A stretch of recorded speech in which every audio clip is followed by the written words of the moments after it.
Hey world, Hey Dallas. I'm Alvin, I'm Charles. and welcome to Tit for Tat. This and that. So, how's everybody out there today? And thanks for joining us. Yes, happy Sunday. Sunday fun day. Sunday fun. Yeah. You ready to get out in the streets? No, I'm resting. You're not going out to Sunday? I am resting. We have went out it seemed like the last month. Even though I think we skipped some weeks in there, but we've been on the go. Right. And we're about to go back on the go again. So we had to cancel last week because we were down in Houston. Yes. And so, but sorry about that, peeps, but we got down to Houston and couldn't get the lighting and everything right. Right. So we just canceled it for this week. So today we are going to be talking about masculine, feminine, and FEMME, and masculine and feminine energy. So, Sean. Deshaun, he had said, excuse me, he had said a little thing earlier when I first posted the stuff with these little goats, like, oh, like, oh.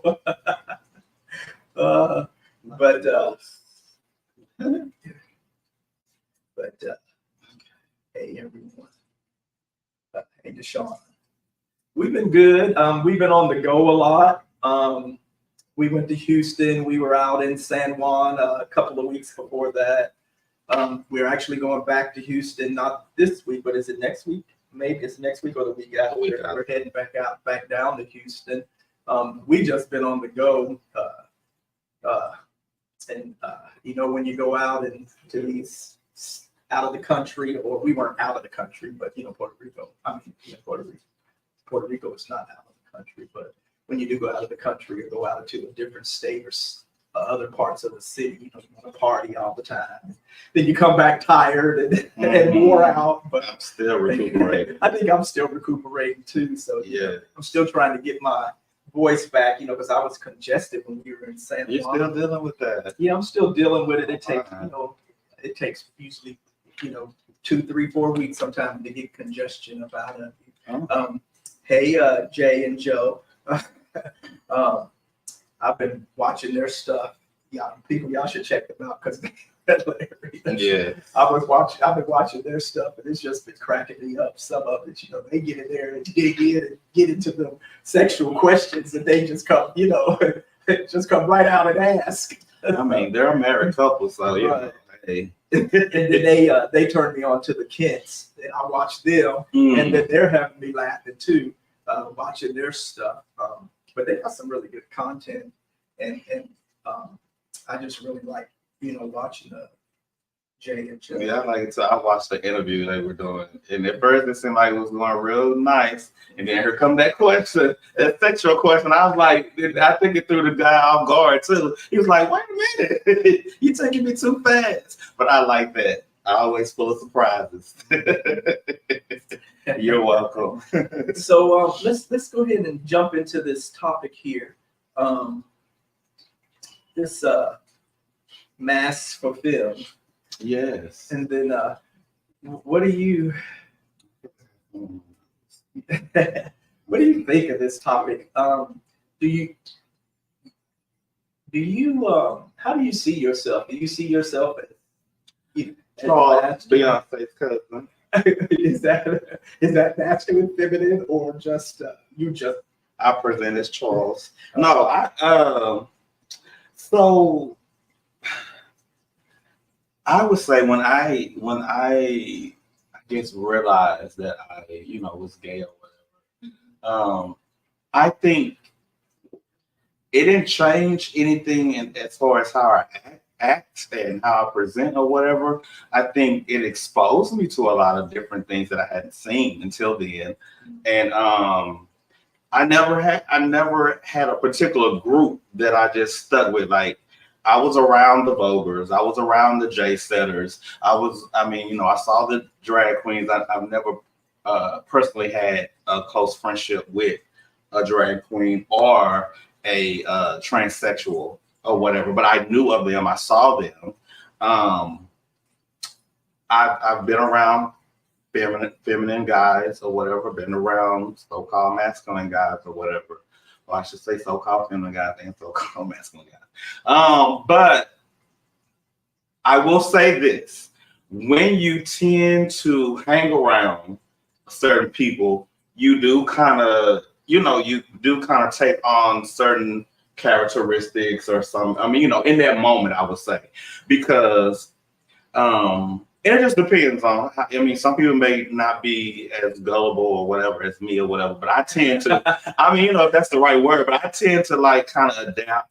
And I'll use this as an example. When I'm around people that curse, I tend to start cursing too. It's really not my thing. I didn't grow up cursing. I didn't grow up hearing it or whatever. But when I'm around that, I kind of start doing it. Even the girl thing, the bitch thing, or the nigga thing, or whatever.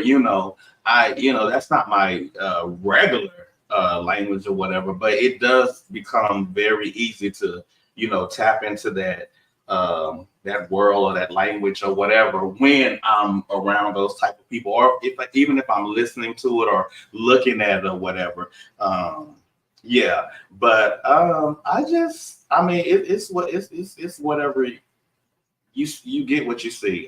This is how it is or whatever. I don't go out purposely to act feminine. I don't go out purposely to act masculine. It's just this is what it is. I think maybe growing up, you kind of play in your mama's shoes or your mom, whatever. And, you probably put a little towel around you like it's a little dress or whatever, all that kind of stuff. But as I grew up, I never wanted to let me go in the store and give me a dress. Or let me go get me some spaghetti straps or whatever, whatever, little tube topper. I never want to do that. I know we have like this, red dress run, and I remember back in the day used to be this. What is it when what's it called when the guys dress like girls and the girls dress like androgyny? No, it was a thing that we used to call it. It was some kind of party. I can't think of it, but anyway, it's just when you change. Yeah, I've never heard of that. That sounds fun. It's something, and the kids used to do. I have to look it up. Maybe someone may know in the comments, but it was something or whatever. But anyway, I just never, and if I did do it, it would probably just be a one-time thing, just for fun or whatever. Then I'm going back to my regular self or whatever. So I want to say that I present myself masculine, but I personally think every masculine person has feminine ways or whatever, whatever. So I know probably the way I do my hands or whatever, but I don't think I carry myself or whatever. If I walk with a twist, I don't know I walk with a twist because ain't nobody ever told me that I walk with a twist or whatever. So I don't carry a purse. I do have a man bag or whatever you want to call it, but I don't see myself as that. But I wouldn't be offended really if someone said that. I don't think, but I will let them know, hey, that's not what I'm trying to present. But if that's what you see, that's what you see. I'm okay with it. Yeah, I don't see you walking with turn. Yeah, something. That's what it's a turnabout party. Or something. Like that's what. And I think teenagers are doing it, and it goes on up to whatever. I don't think kids like 3, 4, 5 are doing it, but I think once you're in teen, it's kind of like a turnaround party where you switch clothes or whatever. Yeah. Oh, okay. Yeah, I don't see you switching. I see you. Yours has more like your walk has more like a. What they back in the day they would call it like a Kimball, like a pimp type sort of thing, Wow. And I don't know if it's because sometimes your pants are a little bit lower, so maybe it changes the look of your walk or whatever. But yours is more like of a, like a little pimp walk. Okay. But it's not like overly masculine, right. But it's still like a little. It's got that little. But back in my day they used to call it a Kimball. Okay. But, like you walking with that little, it's like a little swag. I guess. Okay. But so when you like you said you used to put on your mother's shoes, which I used to get into my mother's shoes. I used to play Easy Bake Oven with my sister and them. They had them little Raggedy Ann dolls and the ones where you could pull the hair out, push the button in. Mhm. I used to sit down with my little cousins and then with my sister, my sister and them, and I would actually, play that stuff. But they also played with my toys and stuff, too, Right.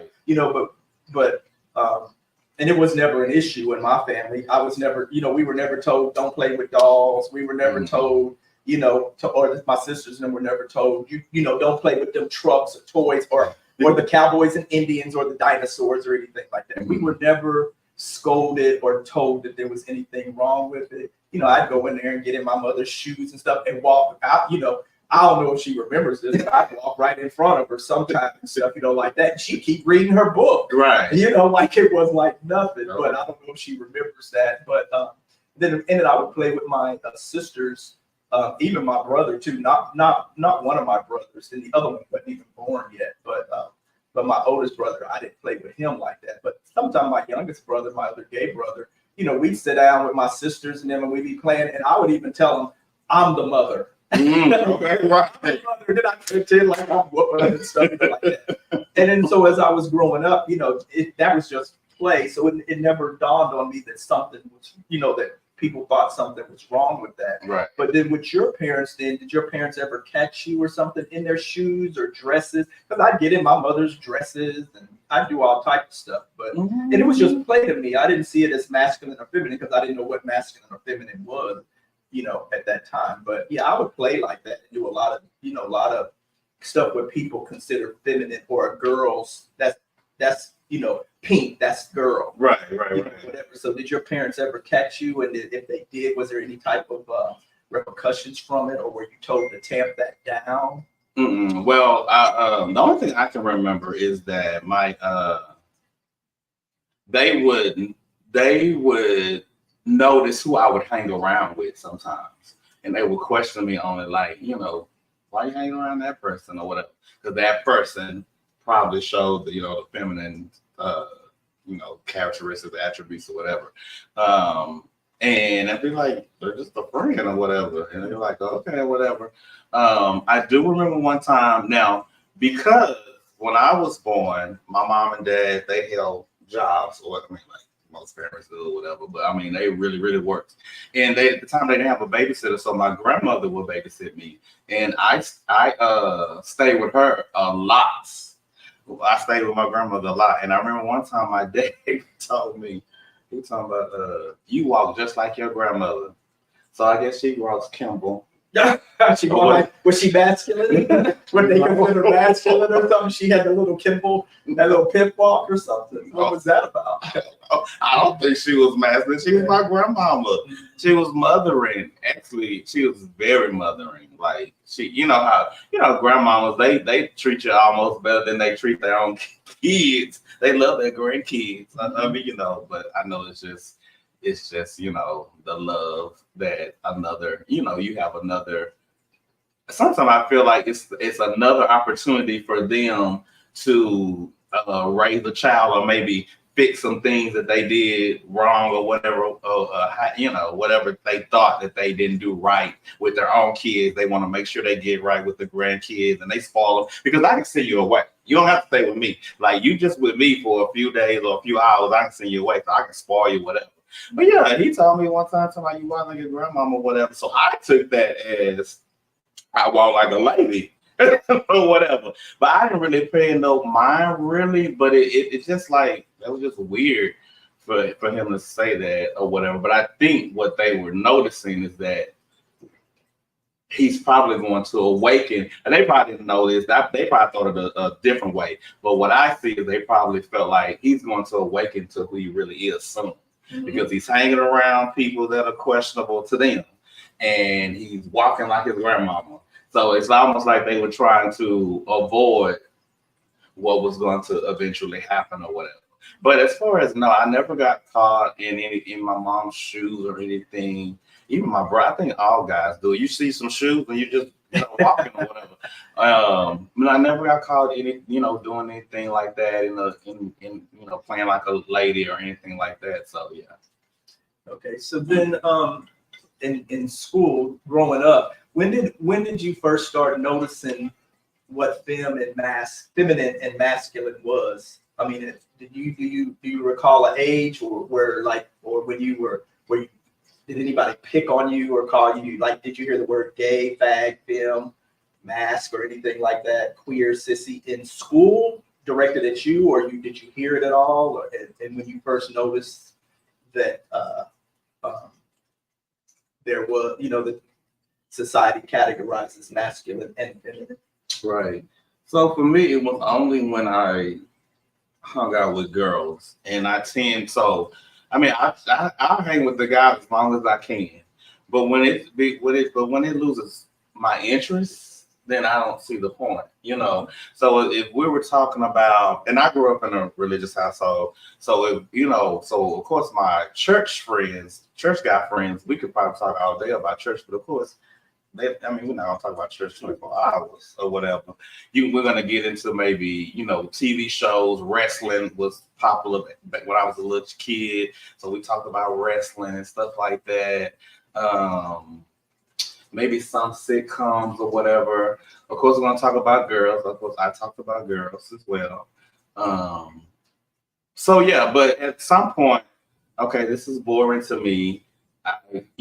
When I'm with the girls, I have them all laughing or whatever. I have the guys laughing too or whatever, but the girls are all laughing and, whatever. So anytime I, kind of moved over to the girls and the guys are still over here, then yeah, I probably would hear the gay stuff.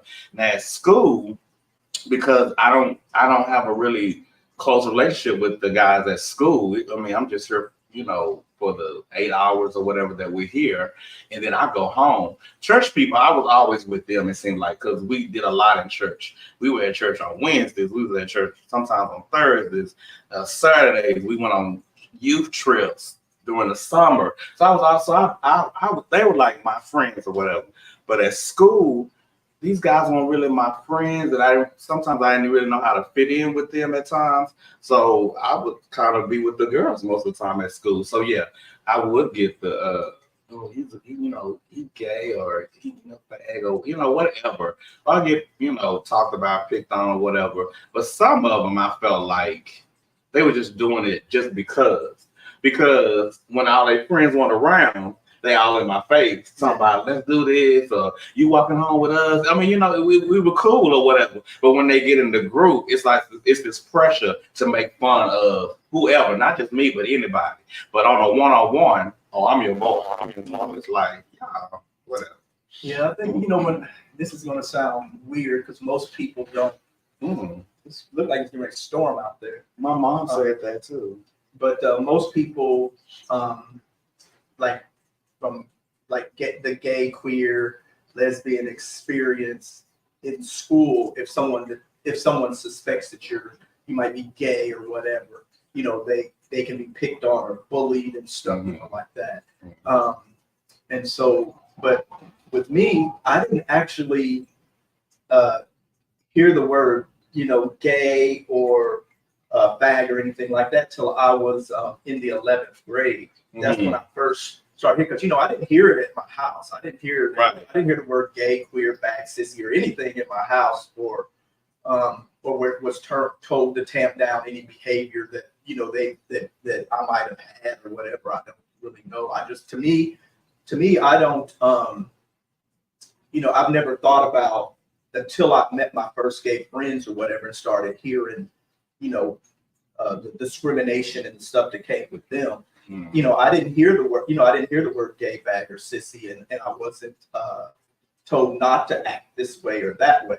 But I do remember in the 11th grade when I first started hearing that, I was in this block class, but at my high school they had another block class. It wasn't on my section, in my section of the school, but it was further back, and they taught hair and beauty, and there was 3 guys in there. I can only remember one of them's name now, and his name was Terry Dornhill, right? And hey Terry, hey Terry, you're out there.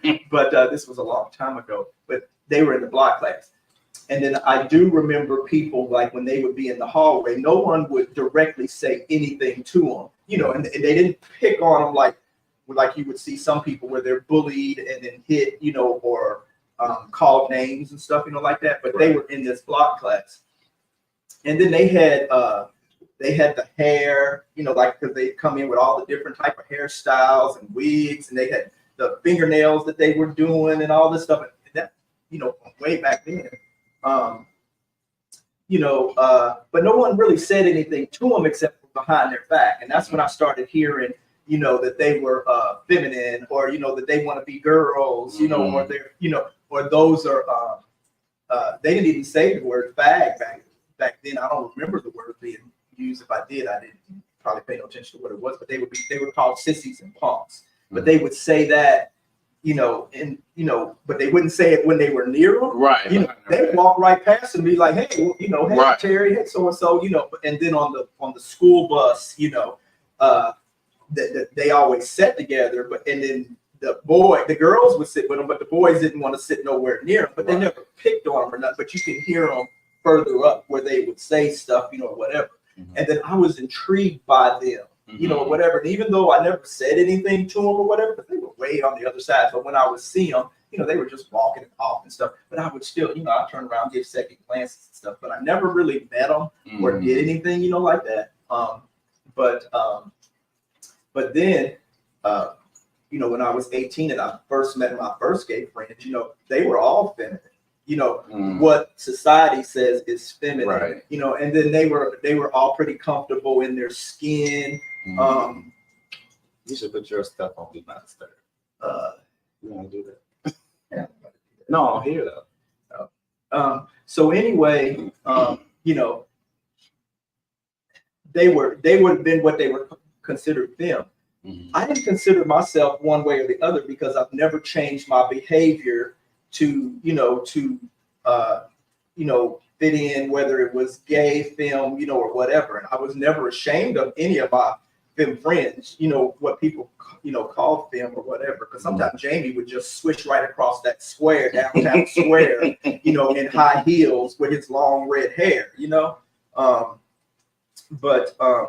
You know, I was never ashamed to be out amongst them. You know, we all hung out together.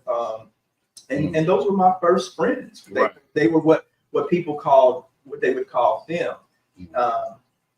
And then I didn't know it was an issue back then. You know what I'm saying? Because they didn't use the word, you know, they didn't sit around and say the person was the words they use now, you know, some of the words and stuff they use now. They were just my friends. Right. You know, whatever. And so I didn't consider myself one way or the other because I didn't change my behavior for them, you know, and I didn't change my behavior when I got around my straight friends or anything like that too. So I never even thought about it. Even to this day, I don't think about it when I walk out my door. It doesn't even dawn on me whether I'm feminine or masculine, you know, and it doesn't dawn on me how they see me. I don't really know how people see me, you know, because no one really tells me that, you know, I'm feminine or masculine. They don't say anything like that to me. But, you know, if I want to turn on what they say femme is, I can turn it on if I want to, you know, and if I'm playing and you know, whatever, or you get into a group or something, you know, like that. I know you had told me you don't like when someone calls you girl, right? Unless if it's like your good friends like Roger or somebody like that. I don't know whether they do it or not. I've never heard them say that to you. But I know you said you don't like that word, you know, like people say, you know, calling you girl or whatever, unless they're like really close to you, you know, or whatever.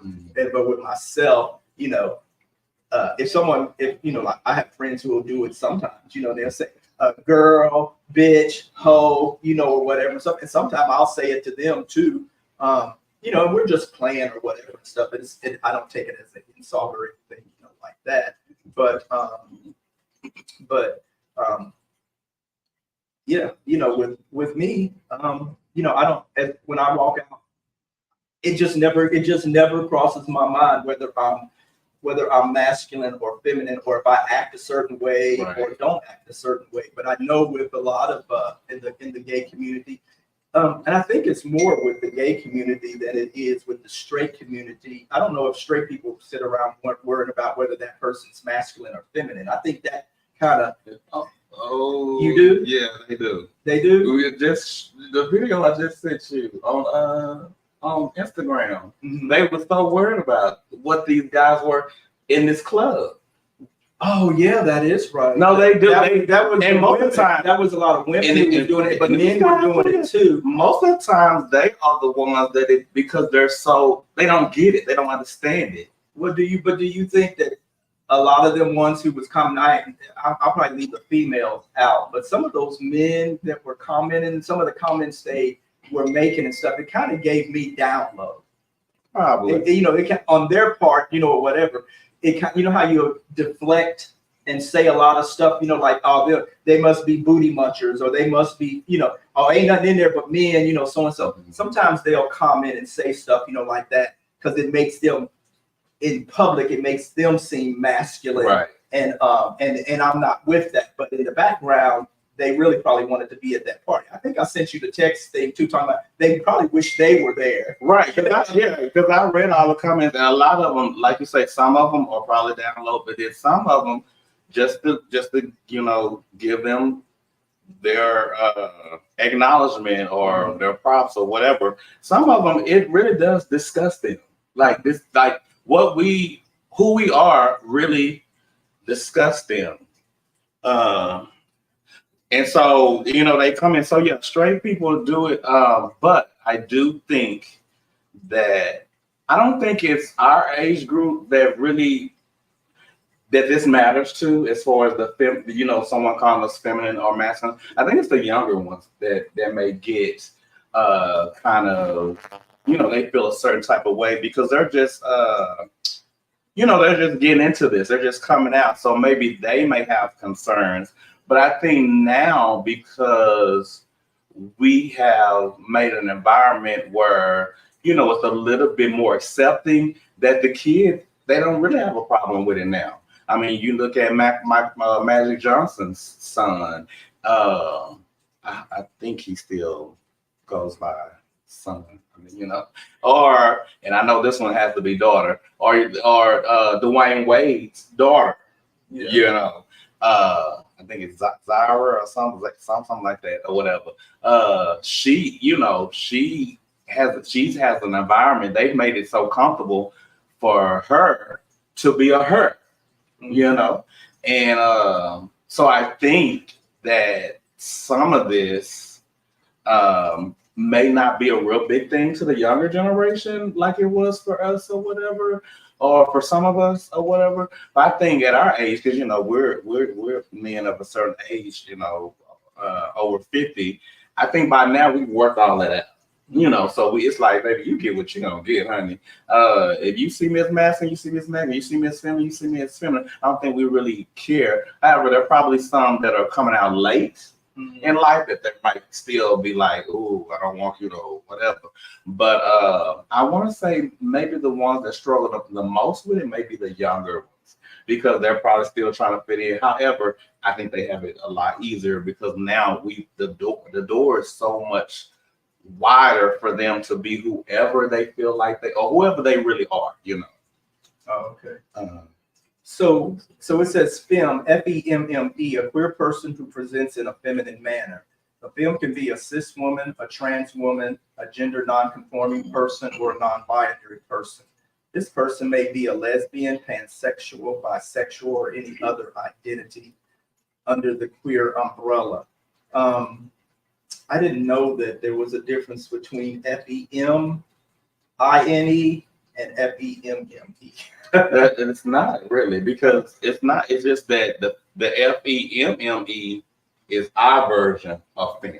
Mm-hmm. And it means the same thing, because I looked it up, and it was just really saying the same thing as just being femme. I think we just made it our, we made, how we take our little lingos or whatever. I think we took the word and made it ours, but it's still given feminine, you know what I mean? So yeah, it's like feminine, FEMINIE. I think that's spelled. that's like, that seems like that's qualities that you possess. You know, like it's denoted to maybe for women, you know, or like or whatever. But it's kind of like those are the feminine or like qualities or traits that you possess. And then I guess FEMME, since it, I guess it denotes to gay people. Yeah. The term to gay people. I guess it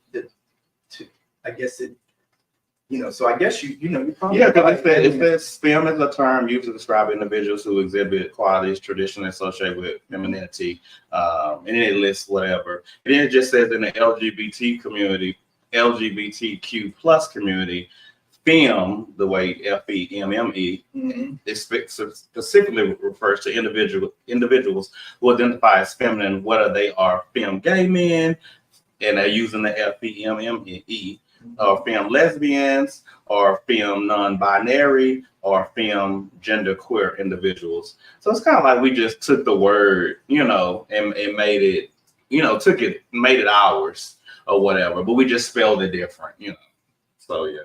So I don't think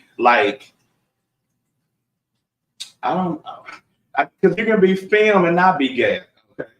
We said, so I guess if you're femme and not gay, we would just say you're FEM. But if you're femme and gay, we'll say you're FEMME. Because it's really just the LBGT. We just made that our word. So if we say you're not gay, say you're straight, and then you say feminine, you just say F, and then you would be FM, you FEM. But then what if you're straight and you're I don't know. I don't know about that.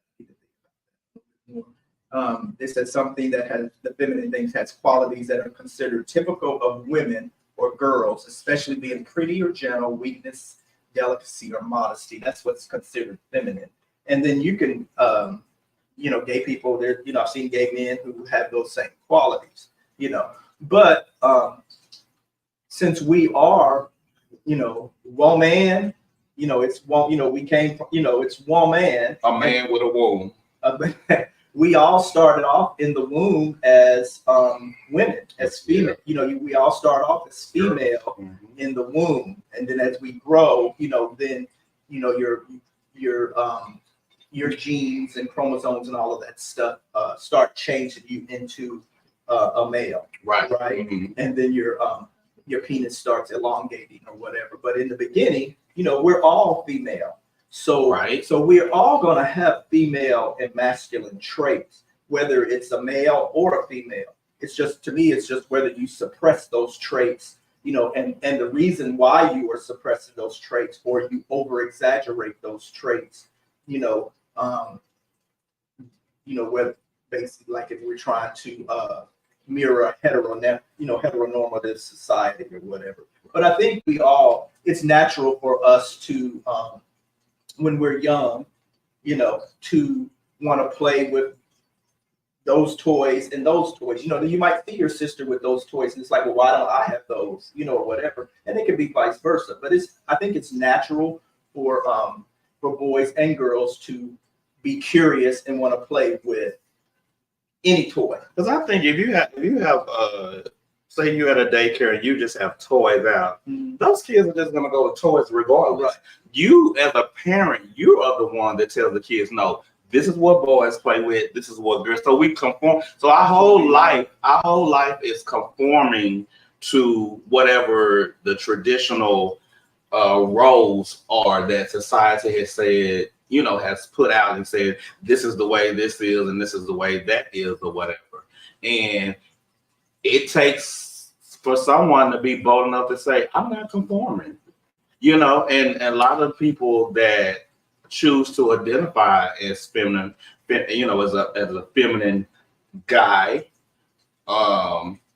they have chosen that. They've chosen, I'm not going to conform to your traditional masculine norms or stereotypes. I'm not going to do it or whatever. I'm just going to be authentic to me, or I'm just going to express my gender the way I want to express my gender, or it may just be my personal style.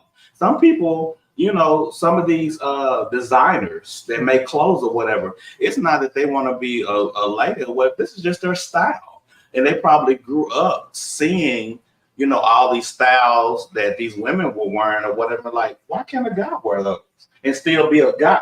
Now, granted, most of the designers probably are gay. I mean, I don't know. I haven't done a survey or whatever, but I could see that, you know, them saying, "Hey, why does a whatever has to be limited only just to women? Or what? Why can't that be in my closet?" And then you have the people that are fluid. You know, they have decided to, you know, what? Even though I'm a man, I'm going to be fluid in, you know, how I am. In my self-expression, I'm gonna be whatever, you know. And if you want to put a name on it, you can put a name on it, but I'm not gonna conform to it. And then some people just want to reject toxic masculinity altogether. Like, you're not gonna put me in this box or whatever. I just reject that. You're not gonna label me. What you see is what you get, you know. So what do you see when you look at this picture? What do you see? So I do see a guy with a wig on and lipstick, but I also see him with a mustache and beard, and he looks like I was gonna say, and then I'm going from from the head on down. But then if you look at his shoulders and mid chest or whatever, he's giving me that, you know, he works out in the gym. He's buff or whatever. So he kind of is giving us the fluidity, like that. Yeah. African film energy. Yeah. Mm-hmm. Yeah. Would you so from looking at him, would you assume he was gay just because he's dressed like that? I would, only because and you know, we're always, you know, expanding our vision and knowledge and the way we see things. But I know I'm going to see, like you said, on glance. I'm on glance, yes, because I don't know him.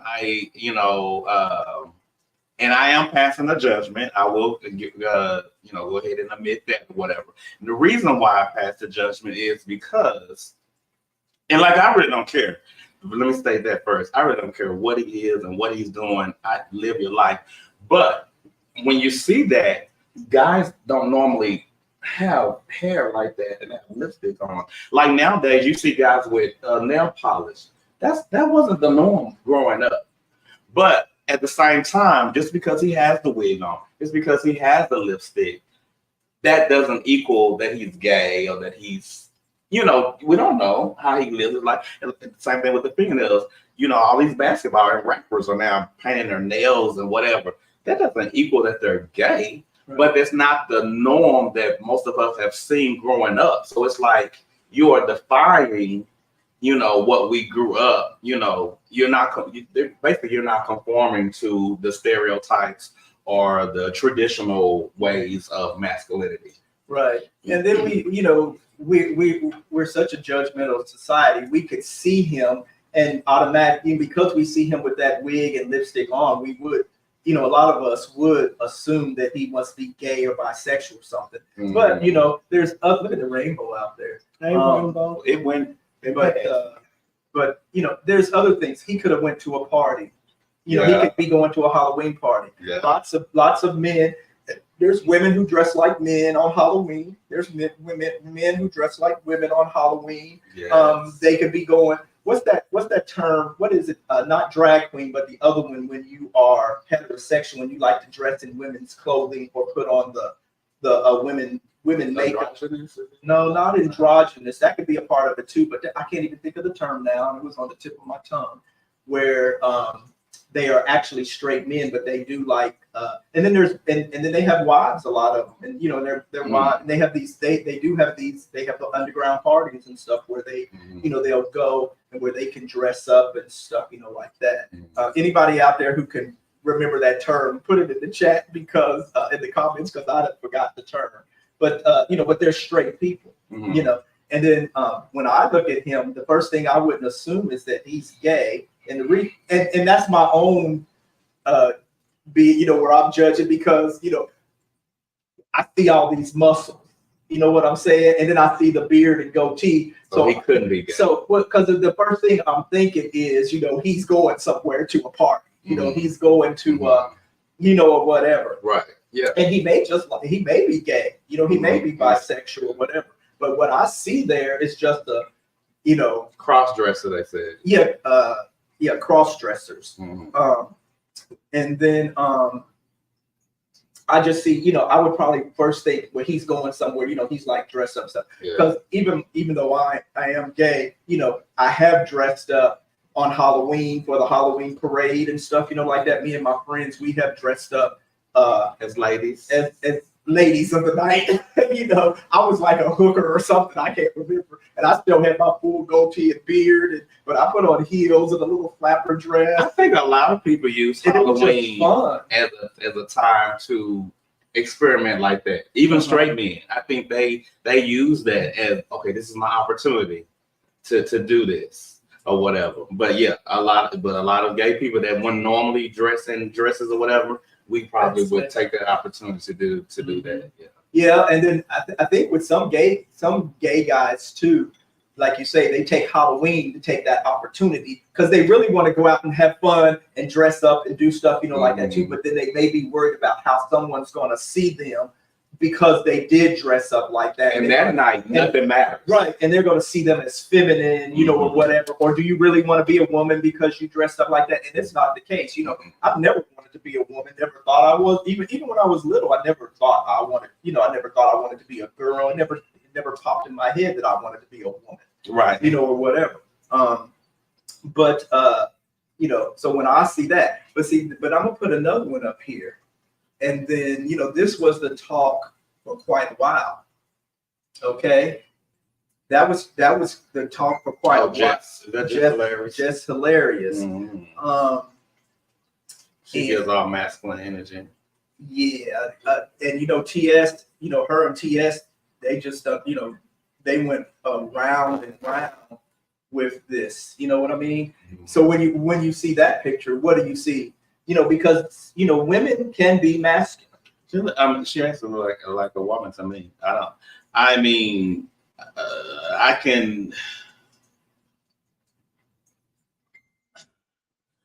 think she looks like she could be maybe Snoop Dogg's daughter or whatever. So maybe that's what it is. And then she doesn't have on a lot of makeup, if any, or whatever. But I don't necessarily see. Because I know girls that look like this. Every girl does not give me, beauty pageant model girl. I know girls that look like this. There's a thing on Snapchat. I think they still may have it, y'all out there. But that makes it take. You take a picture. And it gives you these, it turns you to a girl. You know what I mean? It makes you, because I did one time, and everybody was like, you look just like your sister. You're like a male version of your sister. But, Snapchat has all these filters or whatever. So you can take a picture in Snapchat, and I think there's other apps too or whatever. And it makes you look like a girl or whatever. She actually looks like, yeah, I don't know if they would see a boy, but I can see it. But I know girls that look like this, so it's not a big thing and then to me. I can go either way with it. If I was to judge her, I've seen gay guys, who are like trans. I've seen trans, and I've also seen gay guys who may be heading towards trans, or people who are in between. You know what I'm saying? I've seen them actually look like her. If I had to, like, if you had to ask me, I could say it could be either way. I could say she could be, she could be a man that likes to dress in women's clothing. To me, she gives off feminine and masculine. Yes. And a lot of not a lot, but there's lots of women who give off masculine. Miss Netta, even though she's not a woman, you know what I mean? But to me, she gives off a little femme, but she also gives off masculine. But I've seen lots of people who look like her that are straight, I've seen lots of women who are Juanita Bynum gives me masculine energy. Viola Davis kind of gives me masculine energy a little bit. Those are the two that I'm sure there's more. I didn't even think about this question or whatever. But yeah, there's a lot. And there's this thing now going around that's saying that a lot of women, the reason why their masculine energy is coming up so much more often now is because the men are not there. The men have, I'm sorry to bring, you straight men, I'm sorry, but they're saying that a lot of you straight men are not, coming up to the plate and doing your job or whatever. So they are having to, have all this masculine energy, that's why I'm the boss, I'm a boss bitch or whatever, they having to do all that because they can't depend on the men to do it. It's like, I got to cook and go get the money. I got to do everything or whatever because the men are lacking or whatever. So I'm seeing that, but then some of it is like, it'd be too much. Like, girl, you need to, what they say, you need to be in your soft girl era or whatever. Can you soften up a little bit? You a little bit too hard. Like some of these rappers, the rapper women. It's like, come on now, y'all look just like men, And back in our day, they even dressed like men. I don't think until Lil' Kim came out that they started kind of, dressing more, feminine or whatever. And then, Lil' Kim and then the Cardi B, the Nicki Minaj or whatever. Not in that order, but I don't want nobody to get mad at me. But they started, trying to, being more Foxy Brown and all that, But yeah, I think a lot of them saying, they have to be, show more of their masculine side because the men are not there or whatever. But I mean, I think it's okay. Just like I said, I think every man has some feminine energy. So the women have masculine energy or whatever. I think that we just have to learn how to balance it. Or you just balance it in your way. But just know that people are going to be able to see it. And they may judge you on it or comment on it or whatever. But I wouldn't so much get offended about it or whatever. It just is what it is. Like you say, we all started as girls in the womb until, that either the clit stayed a clit, or that clit became a penis. Right. And it's like if it's man is in there. I mean, you don't have one without the other, actually. Right. You can separate it and say, I'm a man. But the woman is always, it still says woman, unless you want to say lady or girl, right, or female, but it still has female in there. So right, we're still connected. Yeah. So why we would suppress any of, like why would we suppress our masculine and feminine energy? I know why people do it, right, and where all that hyper masculinity comes from. I know why people do it. It's societal pressure. And then at a young age, usually it starts at a young age, where you're told not to, don't play with those dolls, get out of my dresses, or what? It's kind of weird though, because with girls, they could be tomboys. You remember back when they used to call girls tomboys, and they can put on their father's clothes or put on boy clothes and stuff, and nobody's, it wasn't an issue. They just say, oh, they're a tomboy. Right. And people tend to accept that, you're right. Not equating it to lesbianism or anything like that. But a little boy, if he did anything what they considered feminine, or, played with dolls or touched anything that was feminine, then that slap of the hand or that stern, like, you don't do that. Right. It's like a double standard that the girls were allowed to have. Yeah. Even as they grew up and they were still kind of, displaying masculine characteristics or something like that, they still were not, given the label lesbian until they actually come out and say I'm a lesbian or whatever. But they would label, they're labeling young boys at an early age saying that they're gay or fag or sissies or something, like that, because they display some feminine traits where they play with something, a toy, or do something that they consider feminine. Right. So there's a double standard. There's there. definitely a double standard because the girl, like you said, the girls can be tomboy. I think it's a limit. I think Deshaun has a good point. They said. I think the girls have a limit of being a tomboy. I think their families expect them to grow out of that at some point. But just the fact that they're able to even be that to a certain, until whatever point that is. Mm-hmm. But a guy could never show anything of gay and get away. Like, as soon as you show that, it has to stop. But like you say with a girl, if she's been a tomboy, she can continue that. But I want to say there probably is a point because sooner or later, your dad is gonna want, okay, when you gonna give us some boys, and your mom probably, when you gonna give me some grandbaby, So I think it's a point with them, but just the fact that they have that until that point. But for a guy, doesn't stop it right now. Do you think that lesbians are accepted more once they come out, or say that they're lesbian? Do you think they're accepted quicker than gay? Than even though gay guys, are eventually may become accepted by their family, friends, or whatever. Mm-hmm. Do you think that the lesbians are accepted quicker than the gay guys? Because of how society sees masculinity and femininity, that the lesbians are maybe given a quicker pass than what the gay boys are. I think it'd have to be who are they being accepted by? You say accepted. Society. From who? Okay, society. Okay, because I'm gonna say like family, like their parents. I mean, a lot of parents take a long time. Sometimes it takes a long time. Sometimes they never accept them. But, right, exactly. So that's why I want to know what when you say acceptance. Like acceptance between just society and your parents and your friends and everybody included in that. Well, okay. So to me, there's a difference. I feel like your family. I think as far as lesbians being accepted with family, I think there's going to be an issue regardless.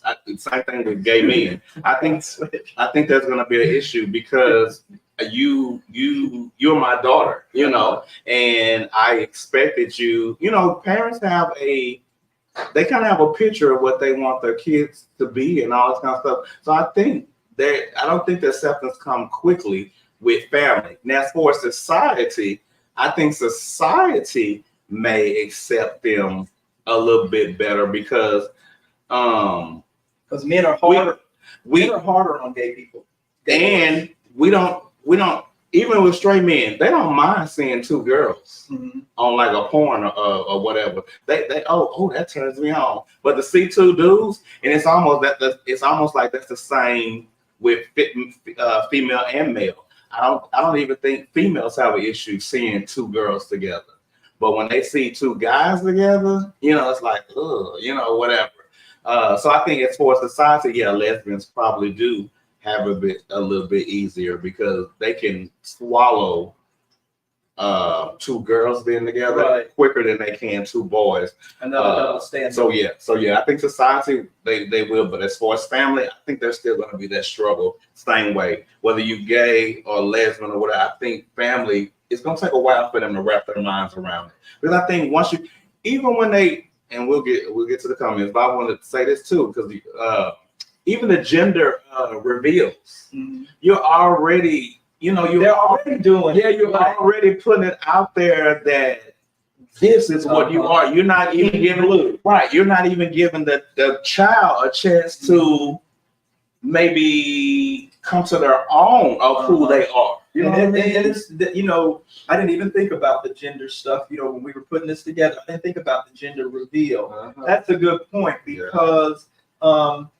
once you're having a boy or a girl, before the baby even born, they've already got the blue and green and stuff for the boy, and make sure and if it's a girl, it's the pink and stuff, and they want the little stuff on their head and all this little frilly stuff. They're already conforming. This is how you're going to be, even if that child comes out and starts growing up and doesn't want to be what you want. This is not who I really am. They're already telling you that in the womb. This is who you're going to be. And this is how you're going to act or whatever, because we've already separated. We've already taken away. If it's a male, we've already taken away your femininity. Yeah, right. Before you were even born, we've taken away your femininity. Right. And if you're a female, we've already taken away your masculinity. Yeah. And and we're not going to let you be both. At all. in rare cases. My family let me be what the fuck I wanted to be. Right. But and that's rare. That's rare. That's that's an anomaly because that doesn't usually happen like that. But yeah, but I'm sure even in my family too, when my mother was pregnant and stuff, they already had it set out.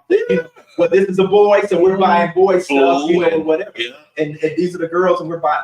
I'm sure they did all of that type stuff too. They just didn't separate it and tell us that once we were born, they didn't say you couldn't play with this, you couldn't act this way, and you couldn't say this or do whatever. Right. So, with that type. But I think in your case, because you had sisters, had you been the only boy, or if your mother only had boys, there only would have been like masculine toys in your house. You think so? I don't think there would be any reason for your mom to buy dolls or oven bake unless you requested it. I mean, unless you say, "Mom, I want the oven," whatever. Yeah. But I don't think that even would have been in your house. But I mean, it's good that even though you did have a sister and all that stuff was available, she didn't even question. It's just like, you play whatever you want. I don't ever, if I did, it wasn't told to me. If I don't know if my grandparents, because I've never heard my grandparents. My family's colorists. It's the colorism thing. As far as like if you want to go into any type of trauma or something like that, but it was never sexuality. It had anything to do with sexuality, film, mask, anything. I mean, I never even heard masculine, feminine, gay, or anything growing up really in my family. I never heard it from my cousins, my aunts, uncles, nephews. I mean, anything.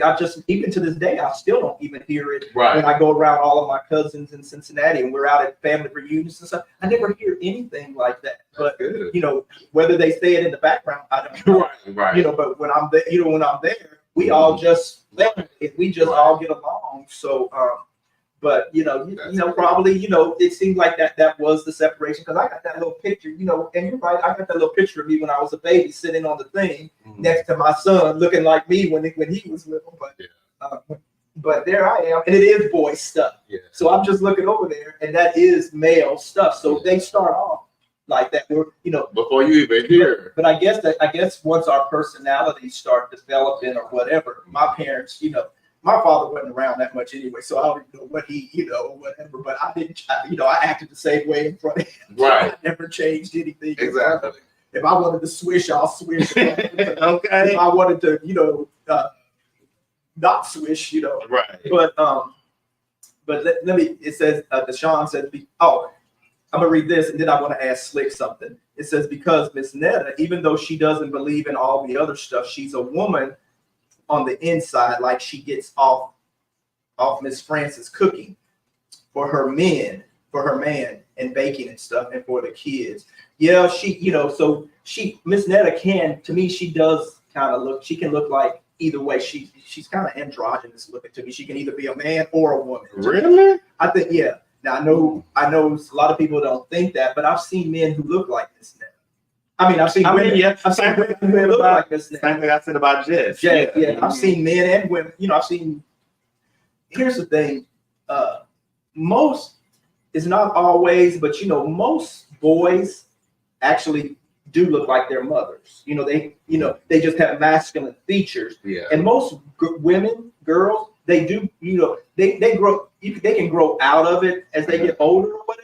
But if you really look around, and even science says that too, that most women they look like their fathers. Now there's always the exception to the rule. Yeah. And most boys, men look like their mother. That's why men are so pretty. Yeah. Because they look like their mothers actually, And then women are pretty too, but they also have, their features, even though they're feminine, they're still their father's features. Right. And that's they don't have the makeup and all that stuff. And that's And then people can take on features of both your parents. Most people do have features of both their parents, but with boys, their mother's features are more dominant, except for the masculine energy. Yeah. And with females, their features, their father's features are more dominant in them, except for the feminine energy. Okay. Mm-hmm. And then, but I want to ask Slick something. Who were you talking about, Slick? Are you talking about Are you talking about Miss Netta, or were you talking about Jess, or were you talking about both of them where they were giving off? Here, let me find Slick's comment. It's the one that says, but Deshaun said something else, but the one about but see, people don't realize. You see that one? This is the one I was talking about. She says, I would have thought DL lesbian. Who did you think who did you think was a DL lesbian? Or did you think it was just hilarious? Or did you think it was Miss Netta? Or did you think it was both?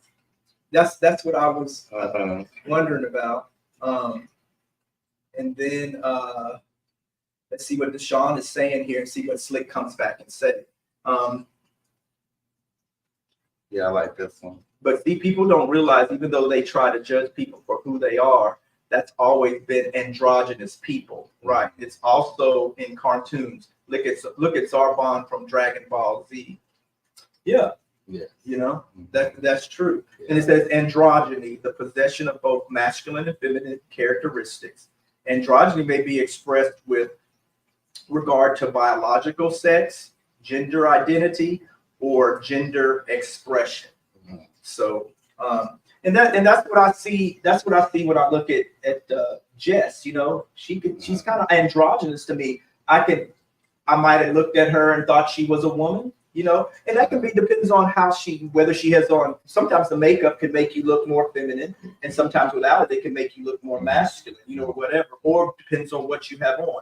And I might see her in other pictures, and she looks very feminine to me. But then other stuff I look at, and I see her as masculine. Mm-hmm. I look at Miss Netta, and I don't want to say this, but she looks like a masculine, a masculine woman to me. She doesn't look feminine to me. She doesn't give me feminine, but she does give me masculine woman. Even though she's a man, and she says she's not in the community, so she does. I don't know what she goes by, huh? Where's the woman for that? Well, she dresses in a. Also, it's the dress. She puts on the makeup and she puts on the dress. And you remember we saw her. She hardly ever wears makeup unless she's going out to the whatever. Right. She just went to the BET Awards and got told to leave. I think she lying. I think she be wearing makeup all the time. She just, even though. Have you seen her? I've seen her nasty. I've seen her. But every time, I'm sorry, I forgot we all. I'm sorry. I mean, you might as well let it be honest. I mean, it looks like a dude's face that has problems with like shaving. I mean, it just looks. The makeup covers all that up. Now, I was saying that when she puts the makeup on, yes, she may give you that auntie or granny or whatever. And I will. Okay, so yeah. I will say, yeah, she does. She could look like, because there are some women that look like that. Mm-hmm. However, all that, I mean, because I know she's never going to give me woman unless she puts all the makeup and stuff. And even then, it's really like, I got to like squint my eye to really, okay, yeah, you do kind of look. But if I have both eyes open, I'm like, that's Joe. Yeah, I think, He was talking about Jess. Oh, they were talking about Jess. They were talking about Jess? Okay. Yeah, when I look at Miss Netta, she just looks like and there's different levels of femininity and masculinity. She looks like a very masculine a very masculine woman to me, except for when she don't have the makeup on. When she don't have the makeup on, then she could go either way to me. She could either look like a man or a woman. She could be a man or a woman. It's just like, when I first seen Slick, I thought Slick was a woman. Now, they corrected me, right. So, I know, but so with Slick could be, fall into the androgynous scale with me, whatever. Mm-hmm. Now, I would, if I saw Slick, I would just think Slick was a woman, but that's not how Slick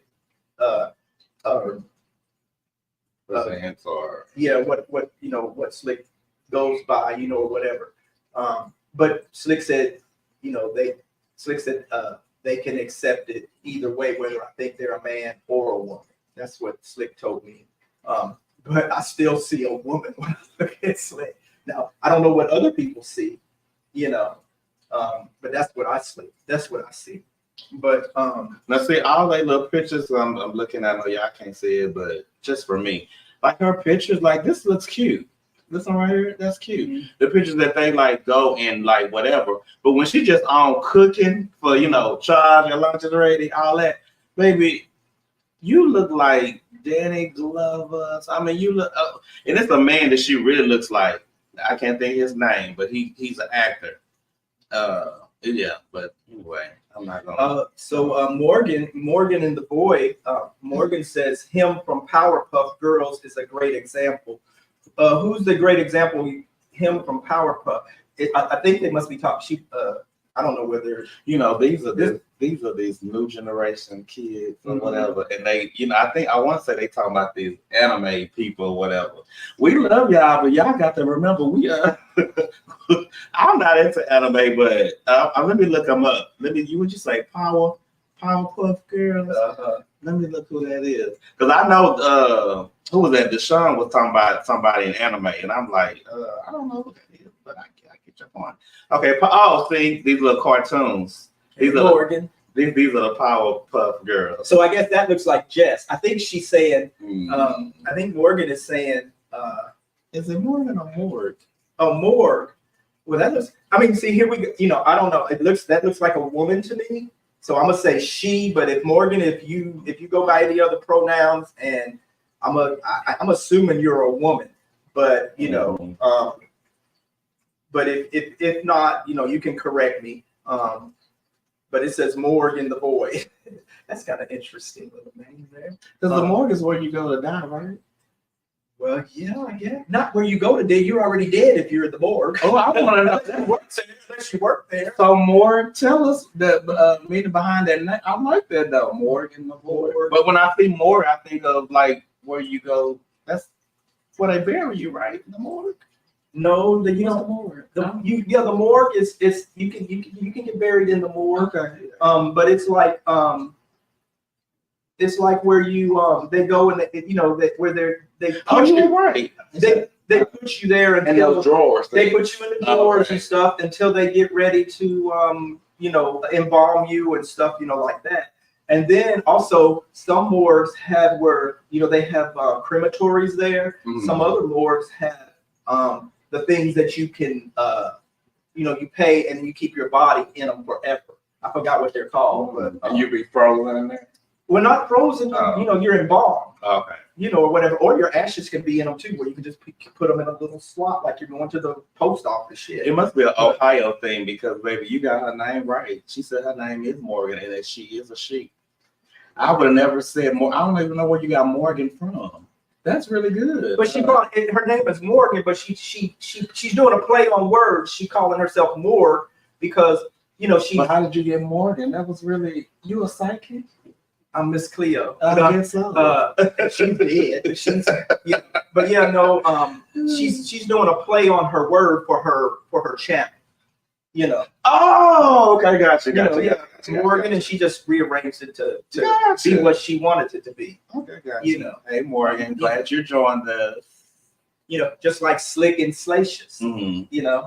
Oh, she said, just a play on words, Morg and Morgan, and my last name starts with a B. But I just really like the word Morgan. Okay, nice to meet you. Yeah, thanks for coming in today. If you if you want to come in and live and talk with us, anybody who wants to come in live, we can pull you right up in here on the stage with us if y'all want to come in and have something to say and chat with us. And chat with the world.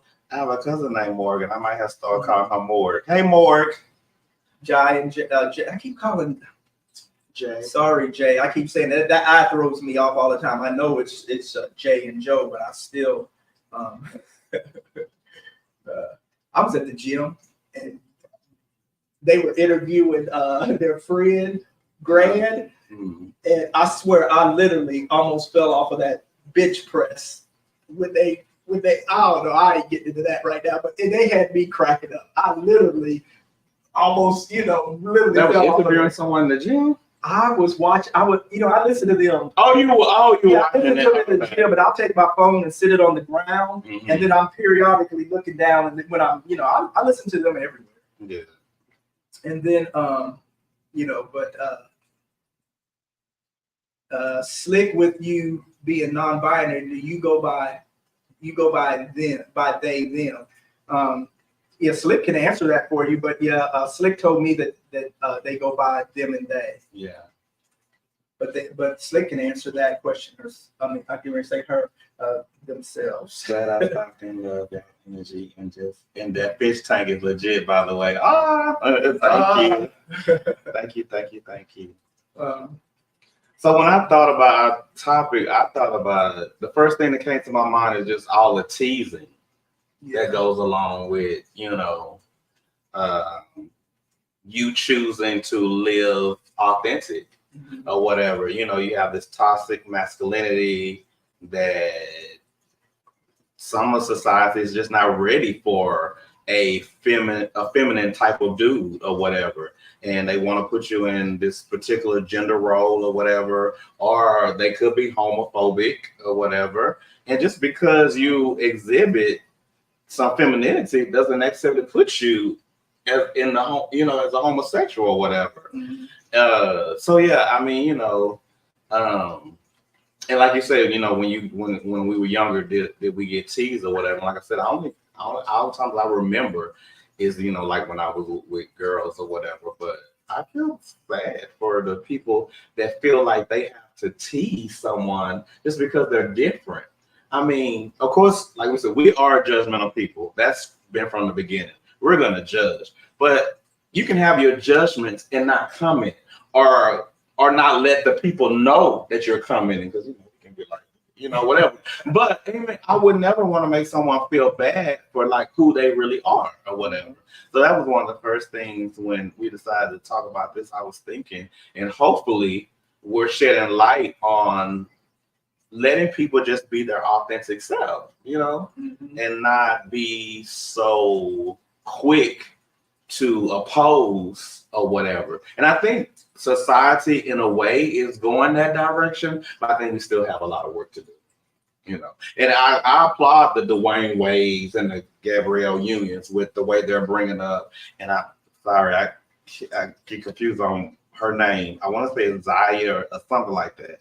And Magic Johnson and Cookie, how they're bringing up, their son and stuff. And I know there's many more, but those are the ones we see, Yeah. Miss Netta could be a stud lesbian. No, I'm kidding. Okay, Craig, stop talking about Miss Yeah, I'm not worried about Miss Netta coming after me. Me either, baby. I don't know why TS is all upset about all that type of stuff. Miss Netta put herself out there. They're out in the public. She says stuff too. So I don't know why. No, I think the thing with TS is that you can comment on stuff that's public, but you don't have to make fun of it. And I think right now, because of where TS is, her position is, and how it's continuing to grow, she has to be cognizant of how people want to be addressed. And I think she doesn't want to have a platform where we misgender people, especially when people misgender her. That's not what I'm talking about, though. I'm talking about the part where TS gets upset because they say that Miss Netta looks more like a woman than TS. I'm not talking about the pronouns. Oh, that's gender stuff. Yeah, that's what I'm saying. I wouldn't, if I was TS, I wouldn't even worry about it. TS looks like a woman. She looks like a woman. Everything just looks like a pretty woman to me. Miss Netta, no, she does not look like a pretty woman to me. But she still looks like a woman to me. But I think people are just trolling TS, and then TS goes off, and and it's like I wouldn't even worry about that because there's no comparison. Right. So that's where I saw the my take on that. But let me go back up in here to these comments because they are just flying. Let me see what Morgan says. Morgan says, glad I stopped in. I love y'all's energy, love. and love that fish tank. It is legit, by the way. Thanks more. And then do you two, let me see what she's saying here. Do you two think there's always some form of sexual intention behind cross-dressing, or can it really just be a hobby? I think with the cross-dressing, it depends. I think it depends. I mean, because we do have, we do have cross-dressing as far as drag queens, because that's really drag. That's cross-dressing also. With the lesbians and just say you take butch, like butch lesbians or whatever. They like to cross-dress in men's clothing. Not all of them, but a lot of them like the men's clothing. And that's not a hobby. I think that's just their that's their expression. How they like to identify. I think that's just. I think the hobby comes in when it's the what we talked about earlier, the straight men who like to dress in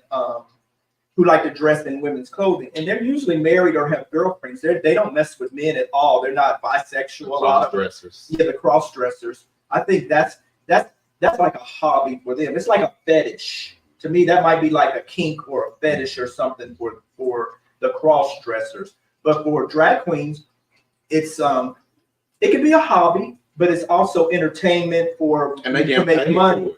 To make money and stuff off. So it's a job to them. Because a lot of times when they're not performing, you're going to see them in men's clothing, or whatever. And then some of them are pretty what society considers masculine outside of the drag. But when they're on stage, they'll pour on the femininity, but they still seem kind of masculine, except for the trans. The trans women, they seem feminine to me. Yeah. But the drag queens, they have that aura of masculine and feminine, even though they have on the makeup and then they do the mannerisms and stuff of the women and stuff, like that. That can be a hobby. That can be, and it's for entertainment and making money and stuff too. The cross-dressers, I do believe it's a fetish kink hobby. Yeah, it's almost like, the Martins when he does Shanae, or the Jamie Foxx when he did Wanda, or Tyler Perry when he does Madea. That's kind of like the cross-dressing, just for entertainment. So I guess it depends on your audience and who you're doing it for. But yeah, that was a good explanation that Alvin gave. So also slick answer. He said I use the they them pronouns. And then a giant Jay and Joe. I agree with Deshaun. Lesbianism is definitely way more accepted, because Deshaun said earlier that he thinks lesbian. When we were talking about that discussion about, do you think that they're more accepted quicker or in society? Because I hear a lot of straight men too say they would like to get in between two lesbians, or if they have sex with a lesbian, they'll be the ones who turn them out, and then they ain't gonna want another lesbian no more. They gonna want to be straight or whatever. But then there's straight women who like to sleep with gay men too, and they think that I don't know what they think, but even in the threesomes, like if I'm in a relationship with a woman, we decide to have a threesome. Most men are going to say, bring another lady, because I'm okay with another lady joining us. I'm not necessarily okay with another guy joining us, even though you do see that too. Sometimes you see two guys and a girl, but for some reason, the heterosexual community, they just have more acceptance of two girls. I'm okay with seeing two girls being together, or the girl being a lesbian or whatever. Yeah. So Morgan said, would you say drag queens over sexualize the ideal of a woman? Yeah, they over exaggerate it. I wouldn't say they over sexualize it, because the drag queens are doing it to make money. It's entertainment, and that's their job. So what they do is they over exaggerate the femininity, because they know that they're not. They don't want to be women.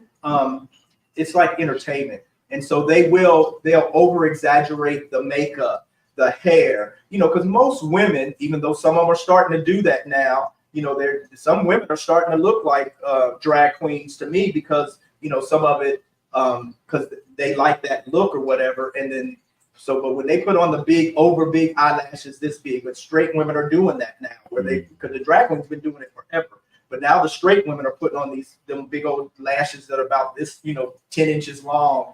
They're putting on the big hair. But that's what the drag queens do. They over accentuate, they exaggerate the stuff, and they do that for entertainment. They really like the women's beauty and stuff, like that. But also they're still men, and they have to put on the makeup heavier than a normal woman would, right? Or a trans woman would, maybe. They have to put on that extra makeup. But that hair that's all the way out to here, and then those sponge hips that they be putting on, those all that curves. And the plastic stuff where they put the breast on and all that stuff, it's not real. They do that, and it's over exaggerated because frankly, us gays, we like it. We like to see that drama, and it's fun and it's entertaining. But they don't I don't think they over sexualize the ideal of women. Now, I know that with trans, I know there's this discussion going around with straight women where they don't like, some of them don't like where trans will say that they're women, and they because, or they, so straight women, that's the stuff that was happening with Claudia and stuff, where she'd be on the show or in the comments and stuff talking about that you're not real women. We're real women. I know that discussion is out there. We're real women. You're not real women, and you take from us, and you want to be us, and so you over exaggerate who we are. Claudia says all of that all the time. That's why I told her she was transphobic. But and then you could be transphobic and still, that just because you have a phobia, that doesn't mean you don't like the person, or or that you. It's a lack of that you don't. It's just you just have a phobia. Doesn't mean that you don't like them or you couldn't be around, or whatever and stuff, like that. But she says a lot of awful comments. To her, it's not awful. She says she's not being transphobic. She's just saying, I don't like it when trans women say that that they're women, or they know what women go through and stuff, like that.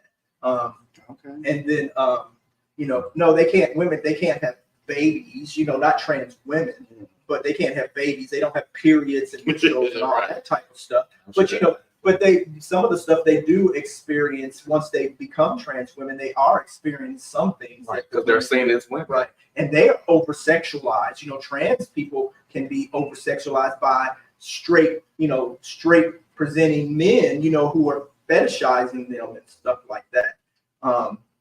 But I wouldn't say drag queens are over sexualizing the ideal of a woman. No, I wouldn't say that. You know what? They can. They actually can. But it's entertainment. They're doing it for the entertainment. Yeah, I mean, they're not doing anything different than what the real women are doing. Beyonce can be. You can consider her as over sexualized. You can consider Megan and Nikki as over sexualized. I think that first of all, Morgan, everything that gay people do is going to be over the top. I mean, just period. Not all of us, but at times we can be, but not all. Not all, because everybody, all gay people, we're not in a box. We don't all act, or because there are some gay people out there that y'all never even see because they're not out. What they see is people out in the gay community or what they throw on TV. There's so many more different versions of gay, bisexual, queer, we're not all the same. Trans or whatever out there that most of the world don't even see because they're not public about it, or they're just not out there like some are. But we tend to sometimes do stuff over the top. But I think they enjoy the female species or whatever, and I don't think they mean any harm in what they're doing. I think this is their way of complimenting women and saying we love the curves, we love the makeup. Because I mean, I don't know what came first, Patti LaBelle or drag queen, but Patti LaBelle, she had the big hair, she had the a lot of them would do stuff that would be kind of like over the top or whatever. I mean, the only one I can really think, I know Patti LaBelle did it. I mean, but Donna in a little way with the, the stuff she would wear or whatever. She was one of those or whatever. I'm pretty sure there's a lot more I can name or whatever. But I just think that drag queens have just really come to just love women in all that y'all are and all that y'all brings to the table. And I think that's their way of paying homage to it, or giving you your roses or whatever. And then they kind of add their little touch to it, because I mean, like you say, when we see them come out on stage, we love all that extraness, because they do bring all that extra stuff. So and so Morgan, here's the thing: if they didn't come out like the drag queens when they're performing, believe it or not, if they didn't come out with the raunchiness and they weren't over the top, we probably wouldn't even be paying them no attention. We do like the good trans when they're on stage too, and they come out with the feminine energy and giving us that and stuff too, and they're sultry and stuff like that. We like that too, but then we also like that mixture of the comedy, the overtopness of the drag queens and stuff. And if they didn't come out and entertain us, they probably wouldn't even make the money that they make, and we wouldn't even go out to see it, because we do like that drama, that drama that they throw out there, the comedic part of it or whatever. So what is Morgan saying here? But that's just my personal opinion. No hate either way. Yeah, no, I didn't take it, as you were being hateful or I like that or anything. You're asking a question, because evidently this topic has drawn, some people to this program. I know Slick is saying some stuff, but I definitely want to get some Morgan's last comment. Okay, so they said, I feel like most trans folks are coming from a place of insecurity about their own gender and sexuality, and that's true. And to me, that's like the video you sent me yesterday or 2 or 3 days ago about that party where it was nothing but men in there, and they were all in white. It was, to me, those were a lot of transphobes, just like what she's saying. Not just transphobes, but homophobes, and stuff. They were coming from a place of insecurity about their own gender and sexuality. That's why they were making such hateful comments. Right? Yeah. It doesn't affect you at all. You weren't there. You weren't invited. You weren't there. So then why does this bother you? Right. And with these type of comments, it doesn't affect you at all. Like my friend, he said, it's just like for the girls that would come in, it's like they just mad because it's a whole lot of penis in there and they can't have none. And then for the guys, it's probably like they probably did want to be there, and just don't have the balls to go. It's like we're showing there isn't a floor to how far they could be of the opposite gender. And then Morgan said, fair enough. Right. She got, okay. So we explained it, but this one I want to, because this is really good. Yes. Because it kind of goes with our show. Okay. It says, it's always been interesting to me how being gay completely shapes a person's personality. The voice changes, the confidence skyrockets. I've always wondered why that is. Well, it's not believe it or not, it's not with most gay people. It's with the ones that, like I had said before, that's the ones they show. That's the ones they're going to show on the news, or they're going to show in the parades. Those are the ones that they show hanging out at the clubs. Most gay and bisexual people are not even at the clubs or hanging out anywhere, or you'll rarely see them. Even if you do, you're rarely going to see them. But sometimes the oppression that queer people have felt growing up in society, and where they had to hide who they were, they had to hide their masculinity, or they had to hide their femininity. Once they're able to, once they throw that to the wind and say, excuse my language, but they say, fuck that bullshit that I was taught by my parents, or I was taught by church, or what society says and stuff. Once they get, they start coming out of that trauma that they've been in, where they had to suppress who they were. Sometimes they just let go, right? And then they start making gay friends or something, like that, and where their gay friends accept them. And some of those gay friends may be considered over the top or feminine, or whatever. And then they make these friends and they feel accepted. So, they like fuck this, I'm going to be who I am. And they may take on that identity. And sometimes they reverse that. They may start off like that, where they may come out and maybe overly feminine and stuff because it's fun and they're being accepted, and they're in there, they click, they're in the in crowd now. And then as they grow older, some of them actually revert back to being mask and femme. They show their masculine and feminine energies and stuff, like that. And some of them have actually reverted back to just being, masculine, because that's, what they consider masculine. We all still have our masculine energy, but they portray more masculine energy because now they feel they're comfortable with themselves, and they was like, that was not me anyway, exerting all that feminine energy. This is really who I am, and now they got people who accept them, so now they can be themselves. And it's different for everybody. So sometimes, so like you said, sometimes they may get into groups more other gay people or whatever, but sometimes they get in groups of women that accept them. Right. And so because I'm hanging around these women all the time, because the women, I can be myself. The women don't care. They already know he's just another. He one of us. He ain't trying to sleep with us. He ain't trying to whatever. And so because the gay guy is hanging around these women all the time, he may take on a lot of their personalities and stuff like that. So yeah, his voice may change or whatever. Like you say, and it just skyrockets from there. So it could be either or. They could be around a lot of gay guys, and that those gay guys that do that and it does that, or they could be around women and they just take on that same kind of Right. And then they say, I don't know if it's true, or not, but they say like some boys who are only raised around women, and their women raised them out, and it was only female energy there or whatever. Sometimes they can pick up more feminine energy than masculine energy. And then that's what they give off in the world. But they can also still be straight like that too. Yeah. They can be straight. There's lots of straight men who a society would be who considered very feminine, but they're actually straight. Hey, Tyler Perry. And then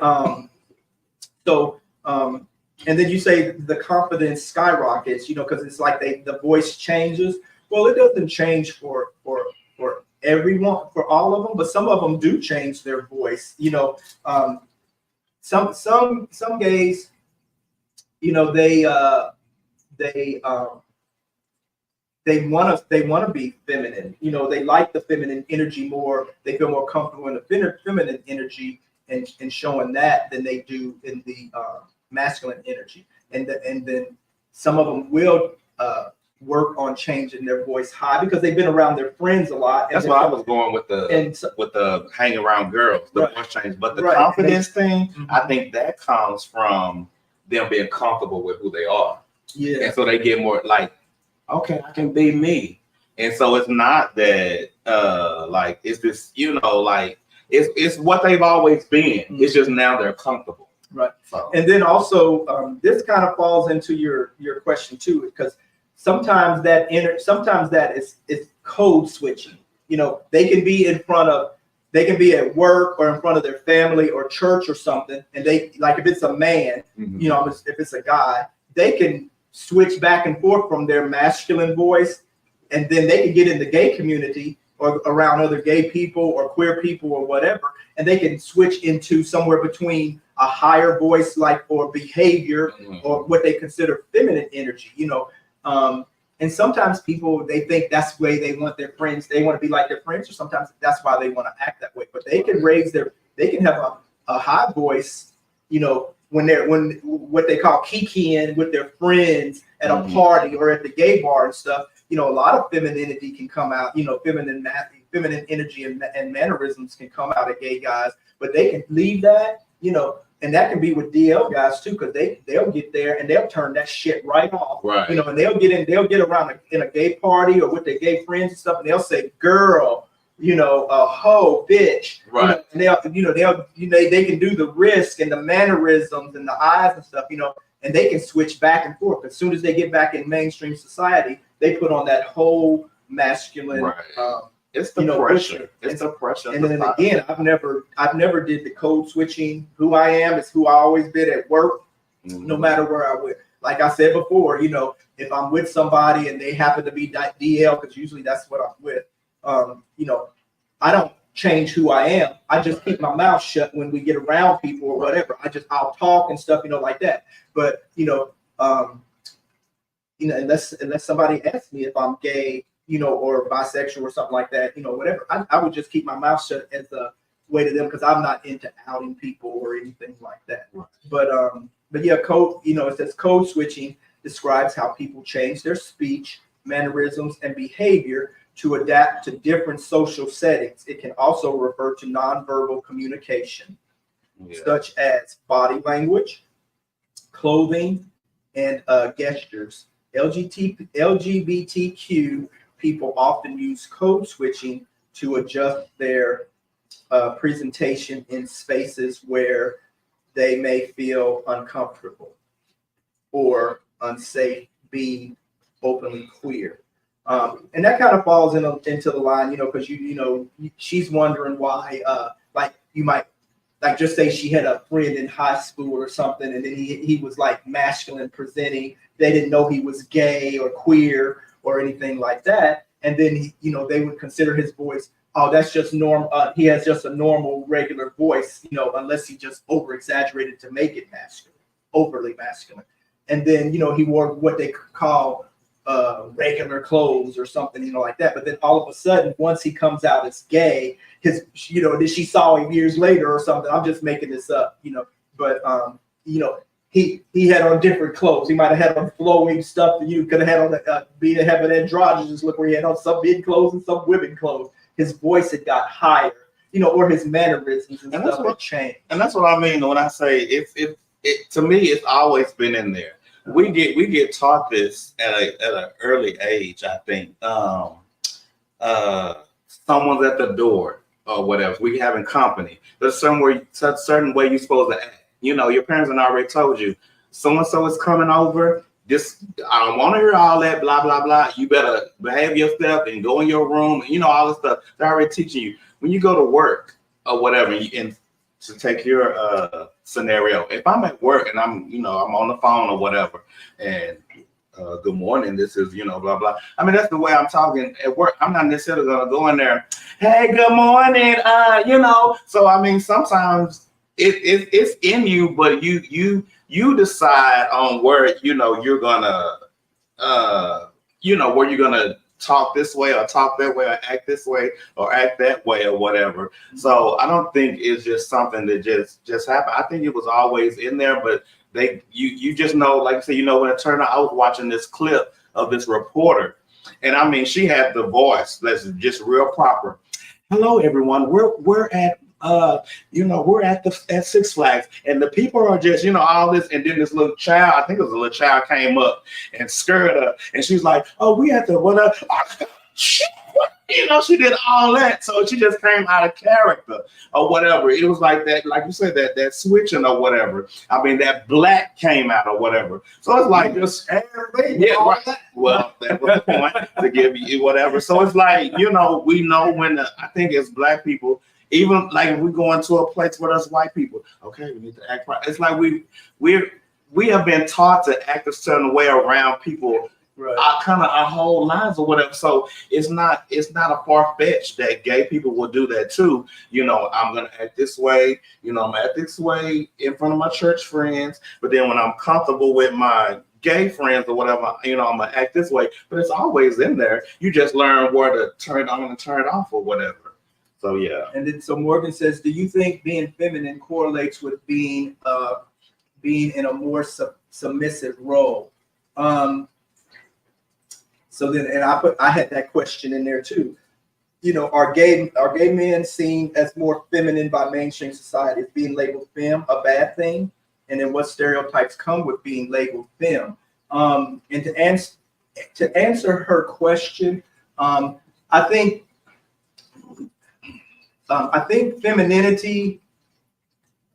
masculinity in society is considered dominant.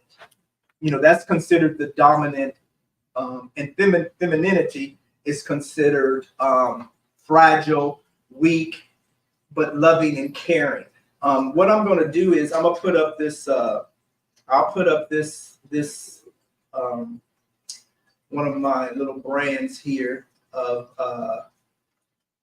what feminine and masculine energy is, and this is how this is basically how society sees women and men, and masculine and feminine. This is basically how they see it, and they've always seen it. It's always kind of been like that since the dawn of history. Since since men tend to rule everything, as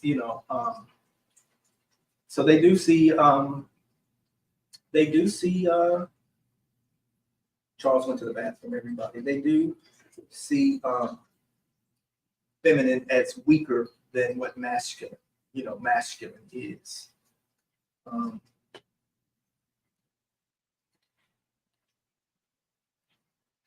And they see gay men. Society, straight heteronormative society, they see gay men. When you say you're gay, they see you as weak. They see you as like, do you want to be a woman? Or they see you as a woman, and it's not the case. That's really not the case. Right.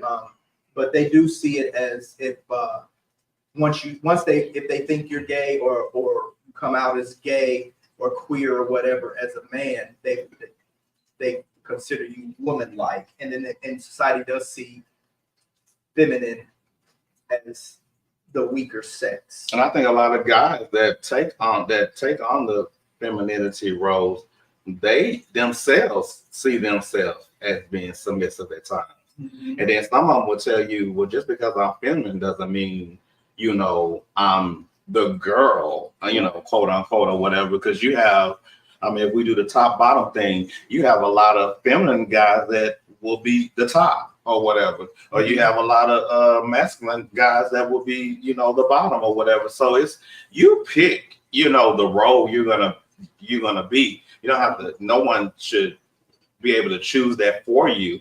But we do correlate sometimes the feminine person to be the more submissive ones. But I think, like I said, a lot of the feminine guys consider themselves to be more submissive. That's just the way they want it. They go in already with the perception, I am the submissive. I'm the girl. For lack of a better, I'm the girl in a relationship, and that's what I want to be.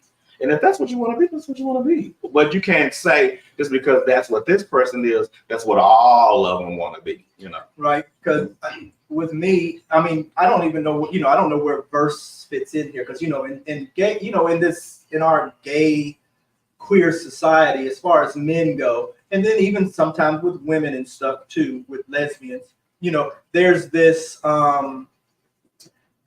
top bottom thing, and then there's verse in between, or whatever. But mainly you're going to hear I'm top or I'm bottom, and then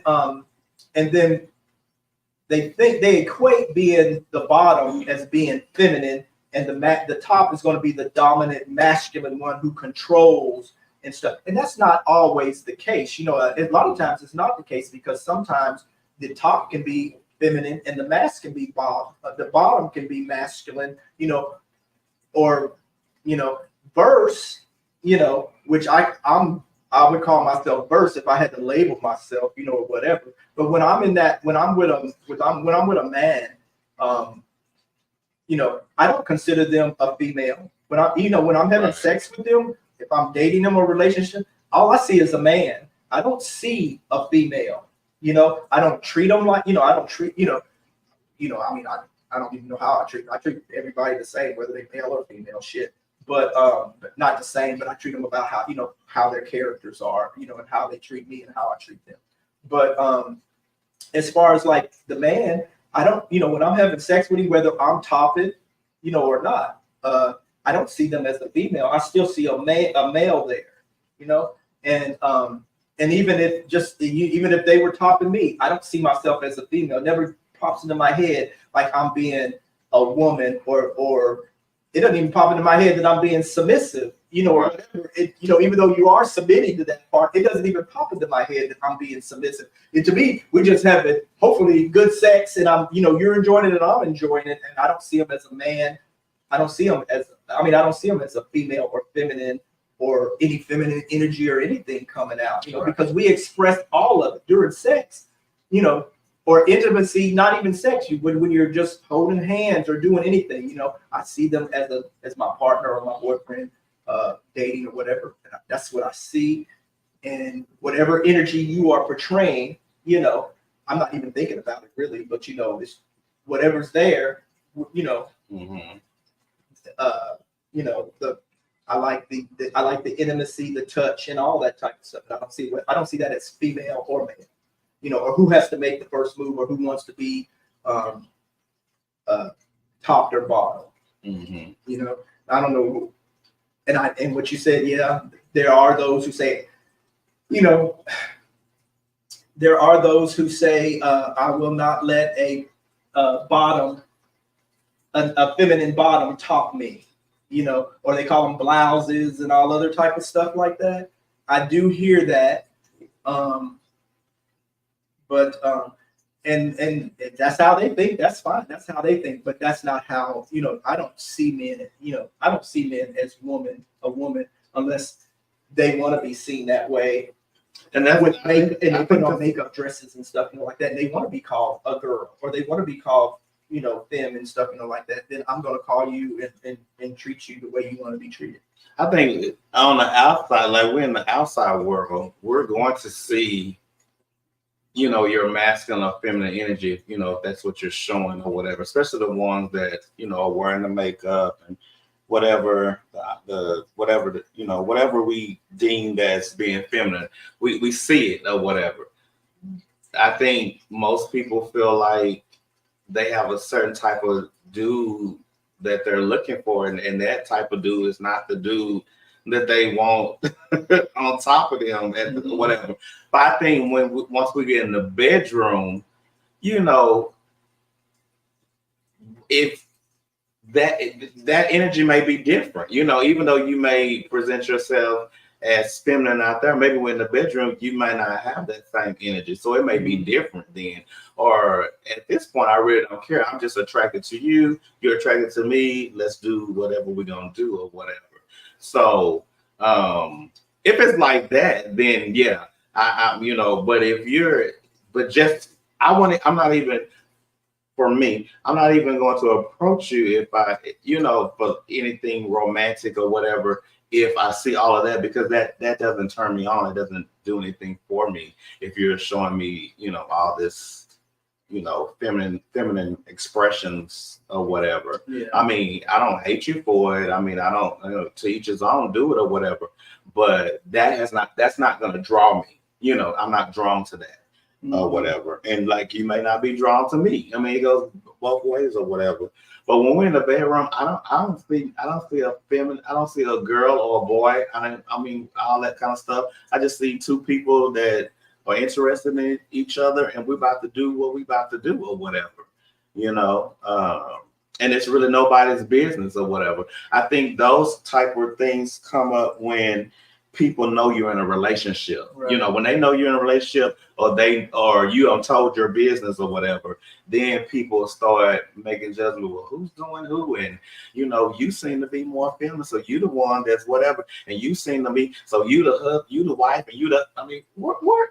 No, we're just together. Why can't we just be together? Mm-hmm. And you put all these labels, and our relationship is going to work however we want our relationship to work or whatever. And like I said, I don't see this person as anything less than what they are. I don't know why you think just because they may be on the receiving end that this is a lady or a girl or whatever, and just because I'm the one giving I'm in control or whatever. No, we are two individuals or whatever. No one's controlling anybody. Mm-hmm. But sometimes that's just the way that we go in. And it's because growing up, that's what we saw. When you watch TV, you saw the husband and the wife. I mean, that's all we saw. And if you were raised by your parents, you saw your mom and your dad or whatever.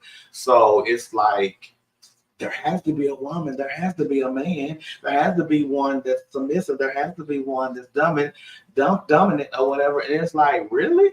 Why? Maybe in those type of relationships, but we're a whole nother type of relationship, that's a straight relationship. This is a gay relationship, so it might not work the same way. And to me, it shouldn't.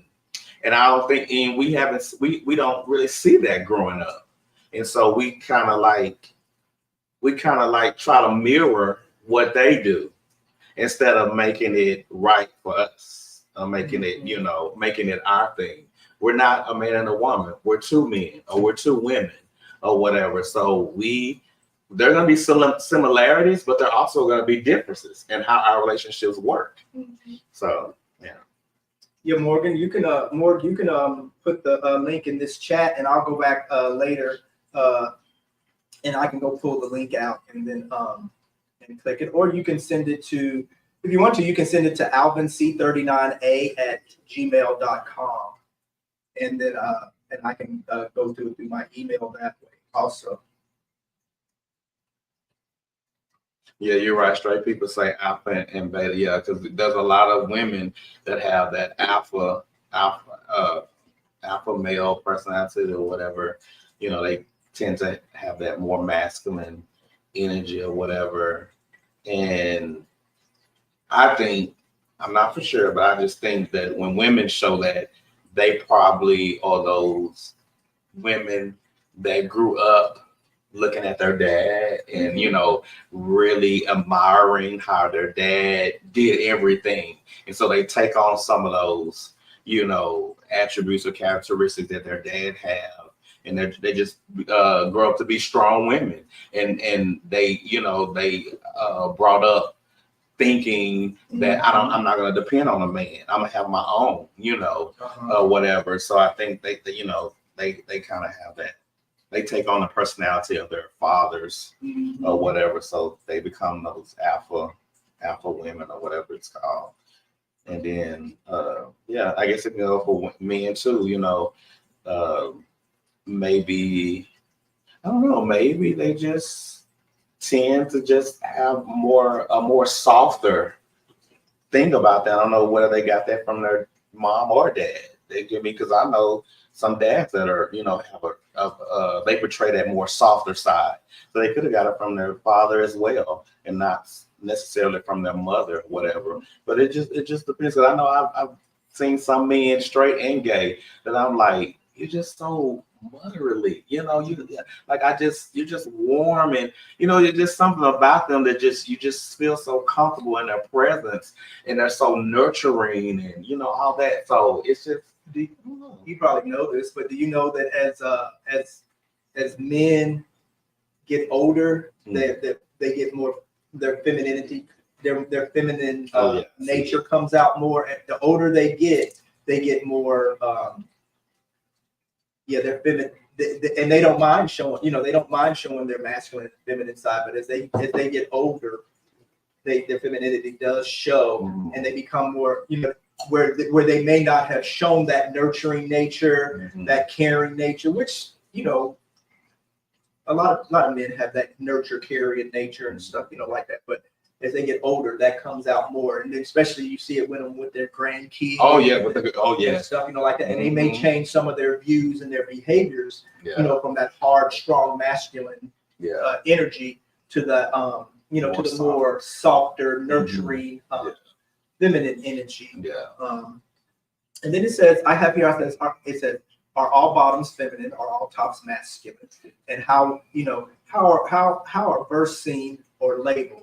What about lesbians? We already talked about that a little bit. Well, I said something about the bottoms and tops, but to me, it depends on the energy.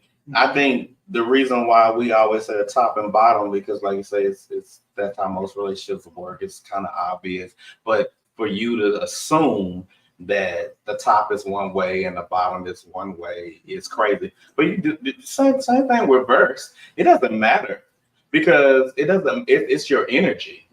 The reason why we think that the bottom is the feminine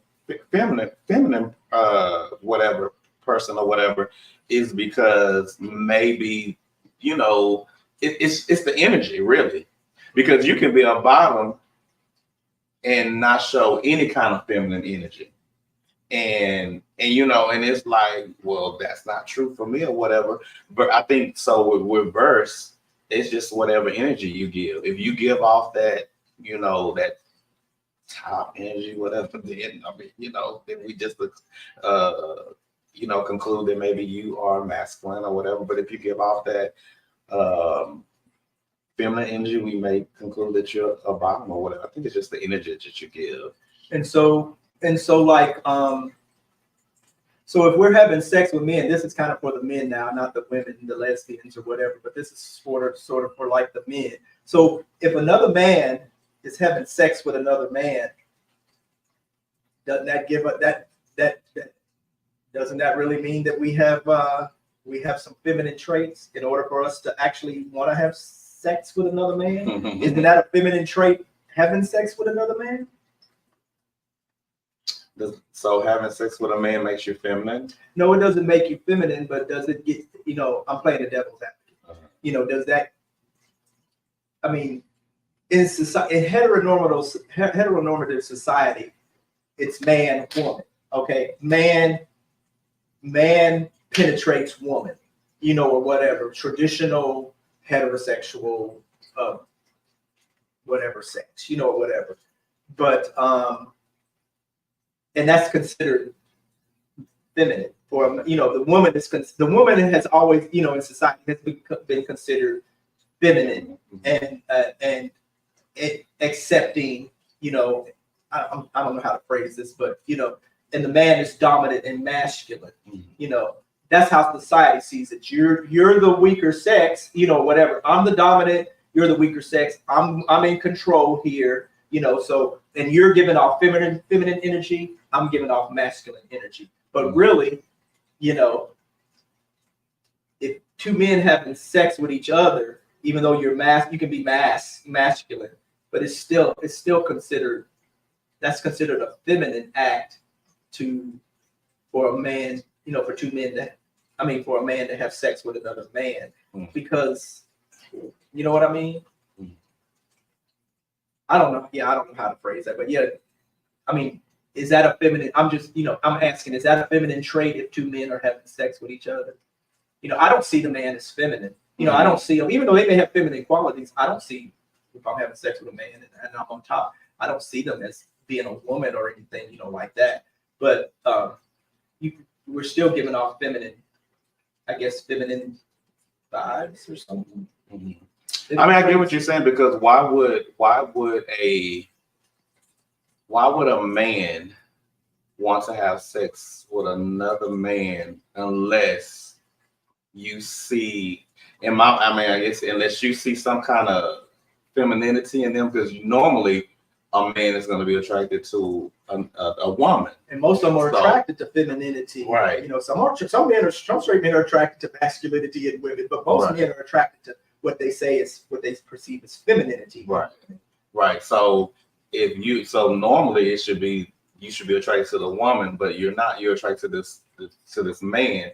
So it must be some femininity that you see in this man for you to even want to have sex with him. And then for this other man, it must be some femininity in you for you to even want for another man to come inside of you. You know what I mean? You know what I mean? I'm trying to see your point. Yeah. So I guess there is. Yeah. I mean, I guess, yeah, it could be.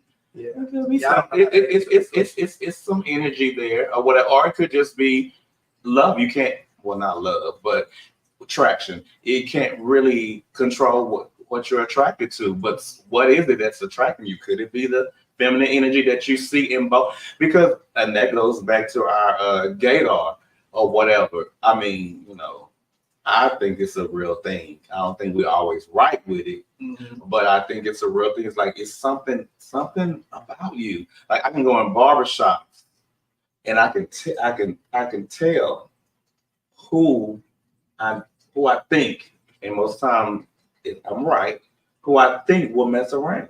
It's like, it's just something about you, you know?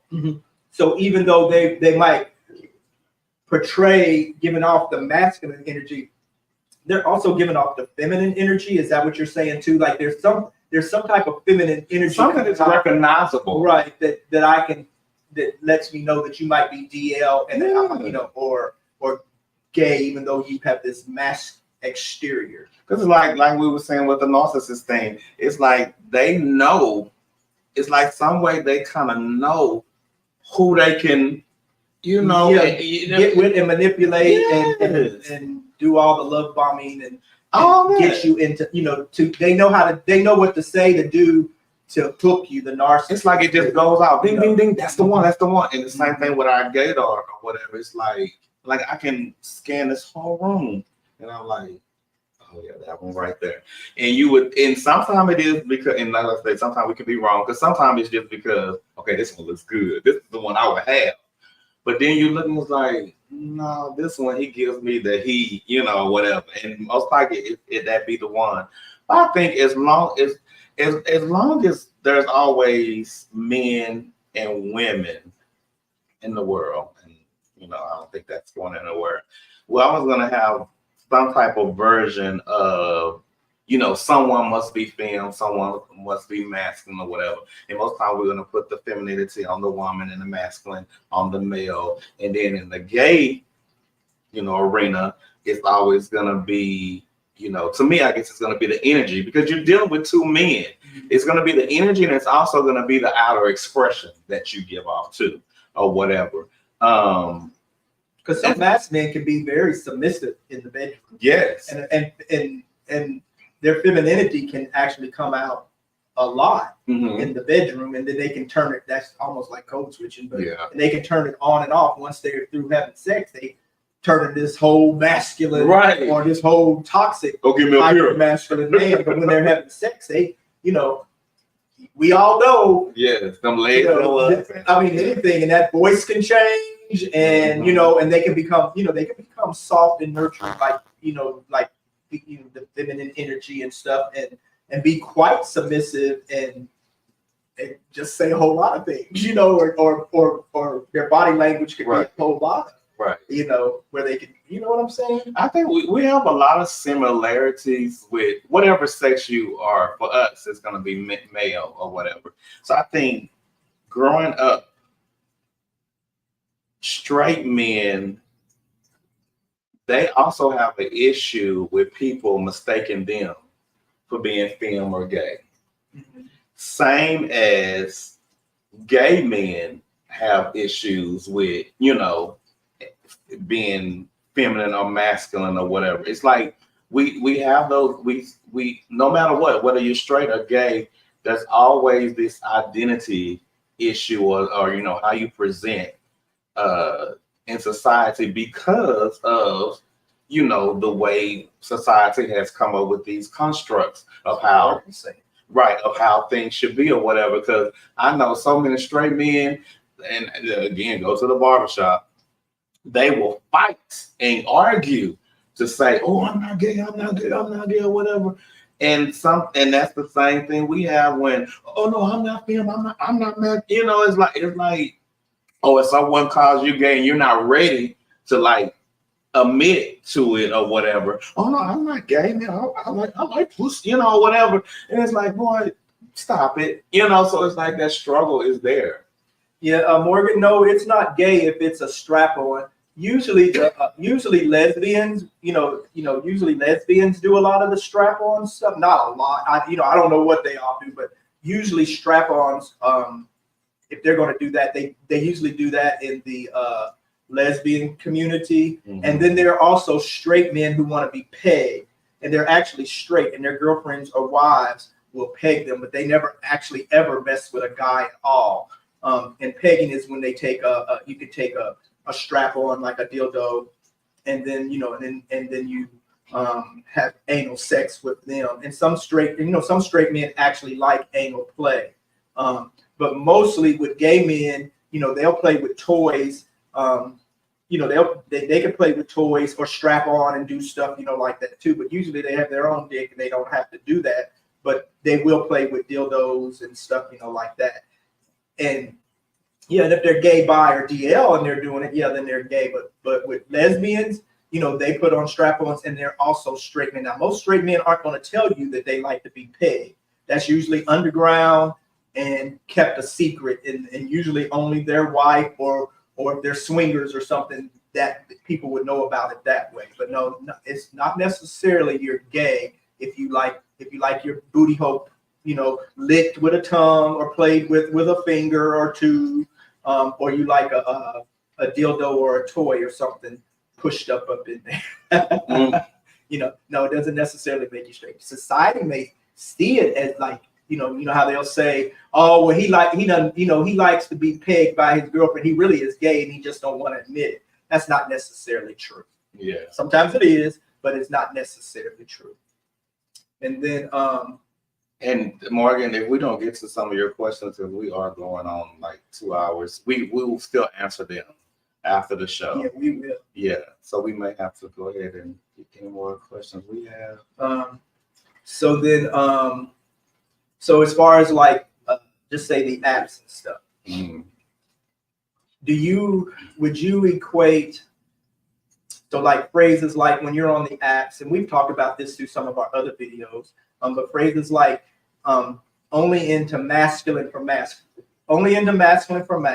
no queens, no films, be a man, or only into straight acting and appearing, no bitches, the online dating, the online dating verse. Is this harmful and limiting? I know there's preferences, but is that also, we've talked about this before, is that also harmful and limiting in some ways when you put in your profile? Some of it is harsh when you say, do you think that's bad when they say, no, only mask for mask? But the first question I want to ask, do you think most gay men, whether they're considered feminine or masculine, are attracted to mostly masculine gay men? Do you think that? I think for most, yeah, but I think there's someone for everybody.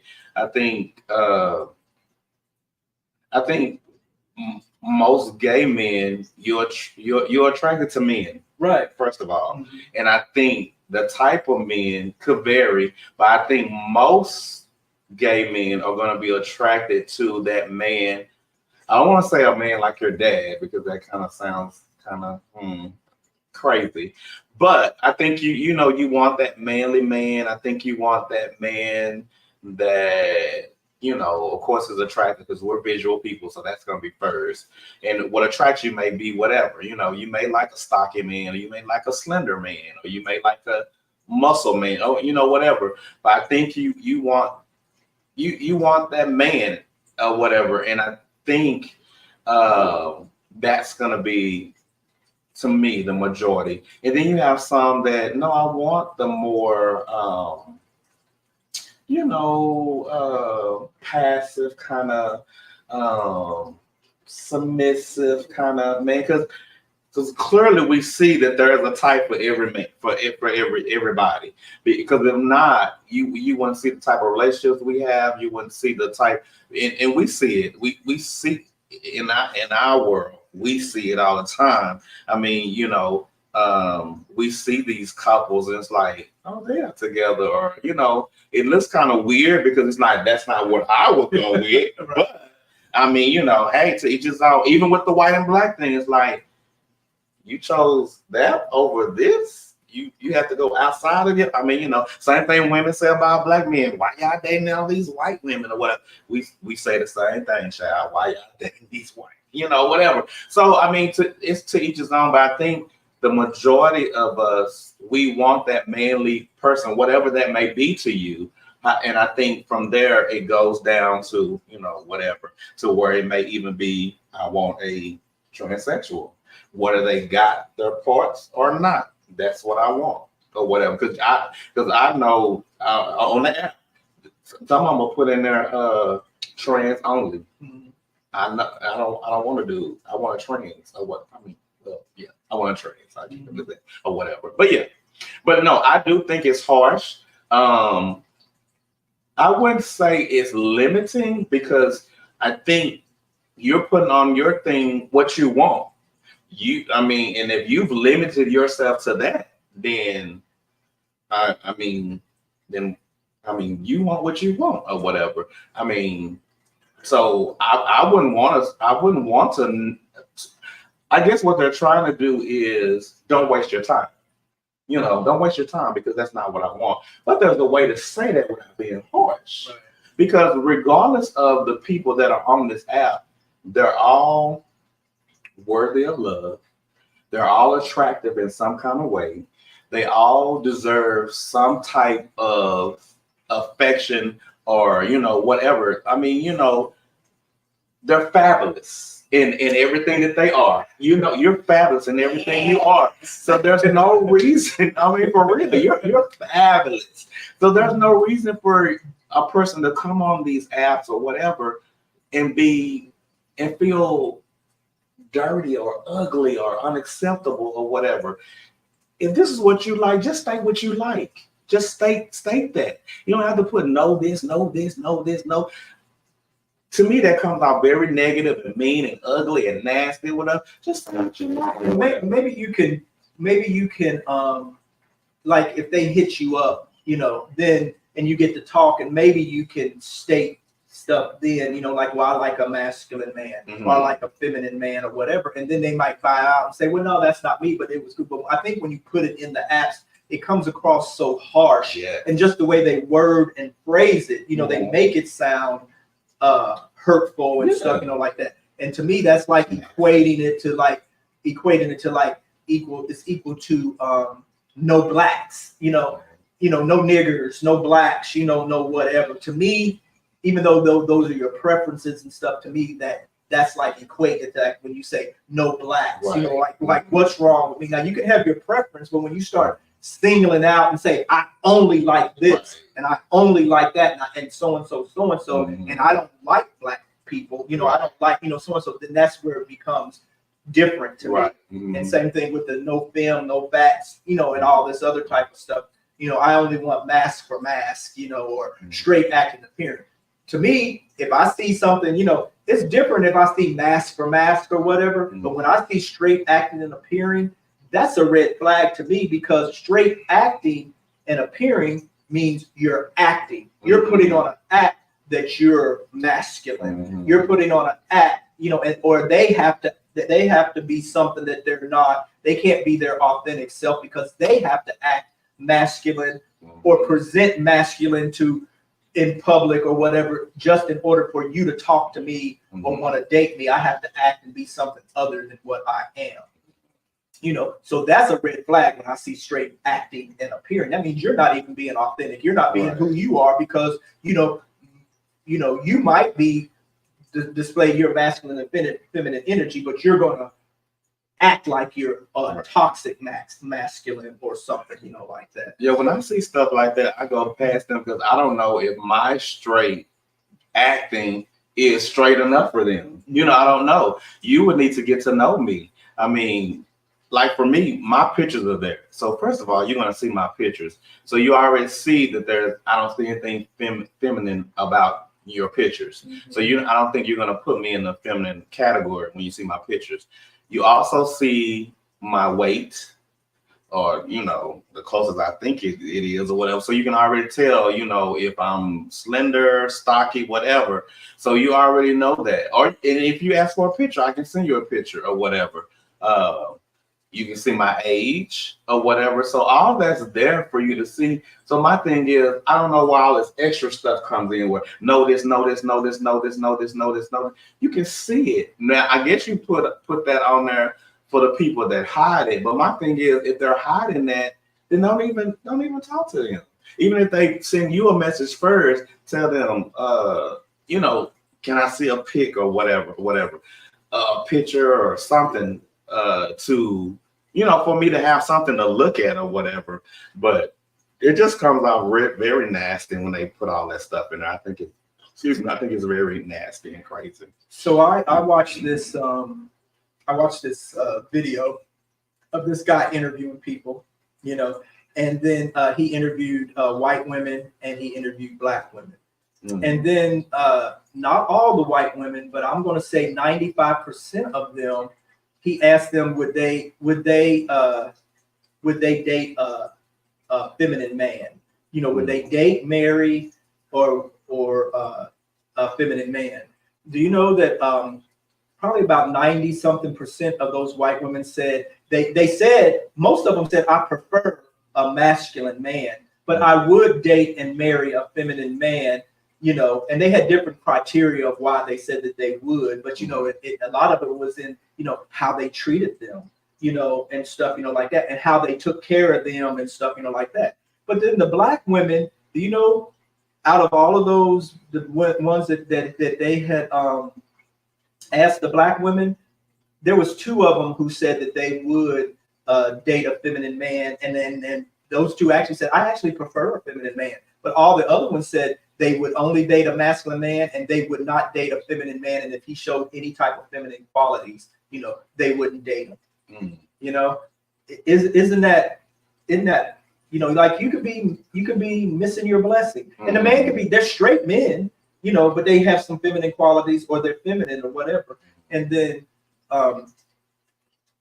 I don't know if that plays into why, you know, why it could be too, like, you know, how, you know, blacks and whites see masculinity, you know, and what, you know, not a lot, but, you know, there's quite a few white women that are married with husbands, and we got black women out here, you know, most of them, you know, a lot of them are single and can't get a husband or whatever, you know. I don't know if that's limiting them, you know, from finding their blessing or a husband or a mate or a boyfriend or something, because they're worried about, they're too hung up on what masculinity is and what it looks like, you know, or whatever. That's what it is. It's like, I don't want to be seen with a feminine man, but they're going to realize that whoever they marry, he's going to show some display of femininity somewhere in there.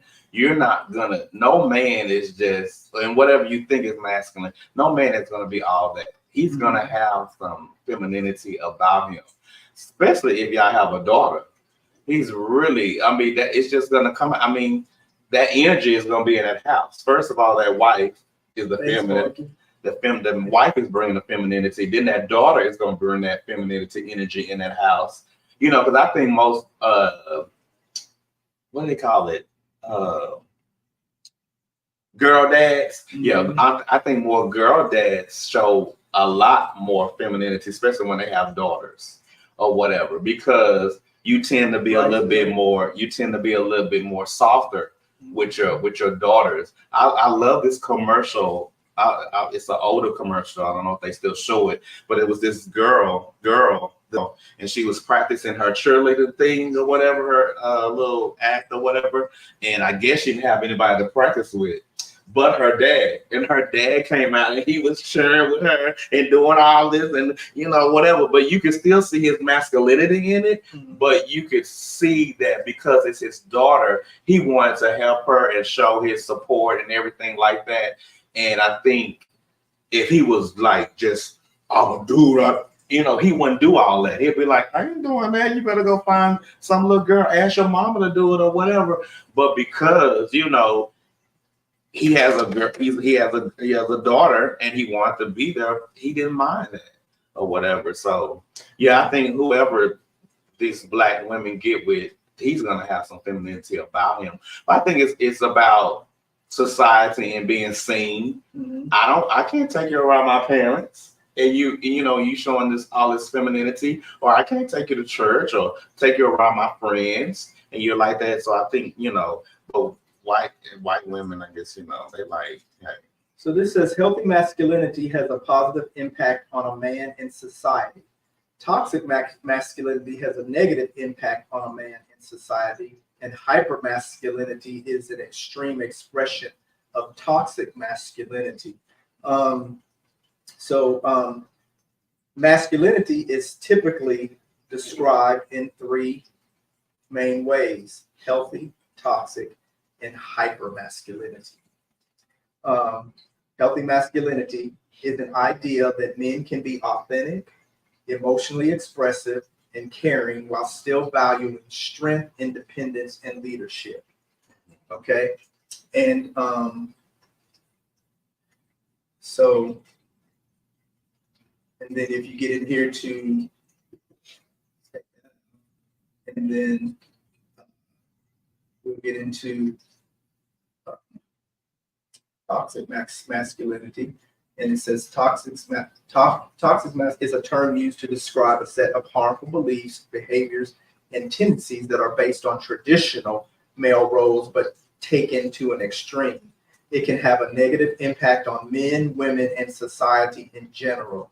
Prevents the healthy expression of qualities such as emotional and physical vulnerability, a need to be cared for, or a desire for genuine, intimate connection with others.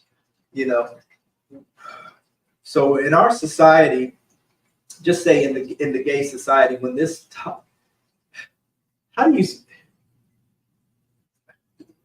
what do you think, like, is an example of something of in the gay community? We know what it looks like in the straight community, but in the gay community, what does toxic masculinity look like to you? Like when you come across it or whatever, when you meet a guy or you just see him out in public and we're out at the club or somewhere, what does that look like to you?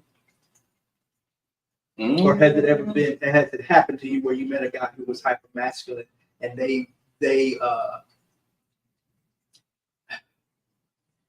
those traits and qualities, behaviors were thrown on you somehow?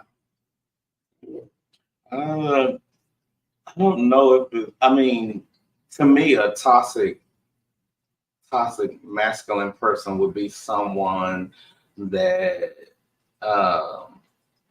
first of all, if you're in the gay scene, you already know you're gonna have different types of gay men or whatever, so that's to be expected. I think for a person to be a toxic masculine in the gay community, you have some kind of assumption that you're only going to see other guys just like you, and that's not going to be the case. So when you do come into an environment where you see a lot of different gays, you tend to be over in the corner like, I ain't down with this gay shit, you know, whatever. And then you're the ones that's going to be like, looking for other dudes that display whatever your version of masculinity is. Mm-hmm. That's the ones you want to talk to. That's the ones that can approach you or whatever. You're so in the corner to where actually nobody really wants to approach, because we can feel energy. So really ain't nobody even studying you. Mm-hmm. I mean, now if you fine looking or whatever, you might get the looks and everything, because you presenting a certain way that a lot of us may like or whatever. You may have on, the nice clothes or whatever. You just giving all that or whatever. But your energy is given like you're in danger if you approach him. You're giving off like you might break out, and they will be the ones that will probably start a fight if a dude touches them the wrong way or bumps into them or whatever, or looks at them wrong, whatever. It's like, girl, don't like looking at the bag, even though you're gay or bisexual or something yourself, but you use those terms, I ain't down for that gay shit. Right, exactly. Or them bags, or whatever and stuff, like that. It's all right for two mass presenting guys or whatever to only want to date each other, like date other masculine men. I don't know how that goes off well in a relationship when you're not putting off your feminine and masculine energy. I don't know how two masculine, totally what they say they're masculine guys. I don't know how that works. First of all, they're not totally masculine. Right. But we're not with them 24 hours. Right. So I don't know how it works. That seems like that would be too much testosterone in that relationship and too much dominance. And to me, I don't know how that would work. But I have seen quite a few them guys, where they're feminine, both of them are feminine. I've seen those relationships work, and they, even though you have your issues and stuff, they still get along. You know what I'm saying? And the relationship works. I haven't seen those where those totally masculine, where they both are masculine and no feminine energy is coming out of there at all. I haven't seen any of them really work. I have seen the verse ones work, right, the verse energy, because they give off feminine and masculine energy and don't mind probably displaying it. but I haven't seen where those, in relationships where two totally masculine guys. I can only think of one couple. They give me that. I don't know them. Like I said, I'm not with them 24 hours, but they present. You probably follow them.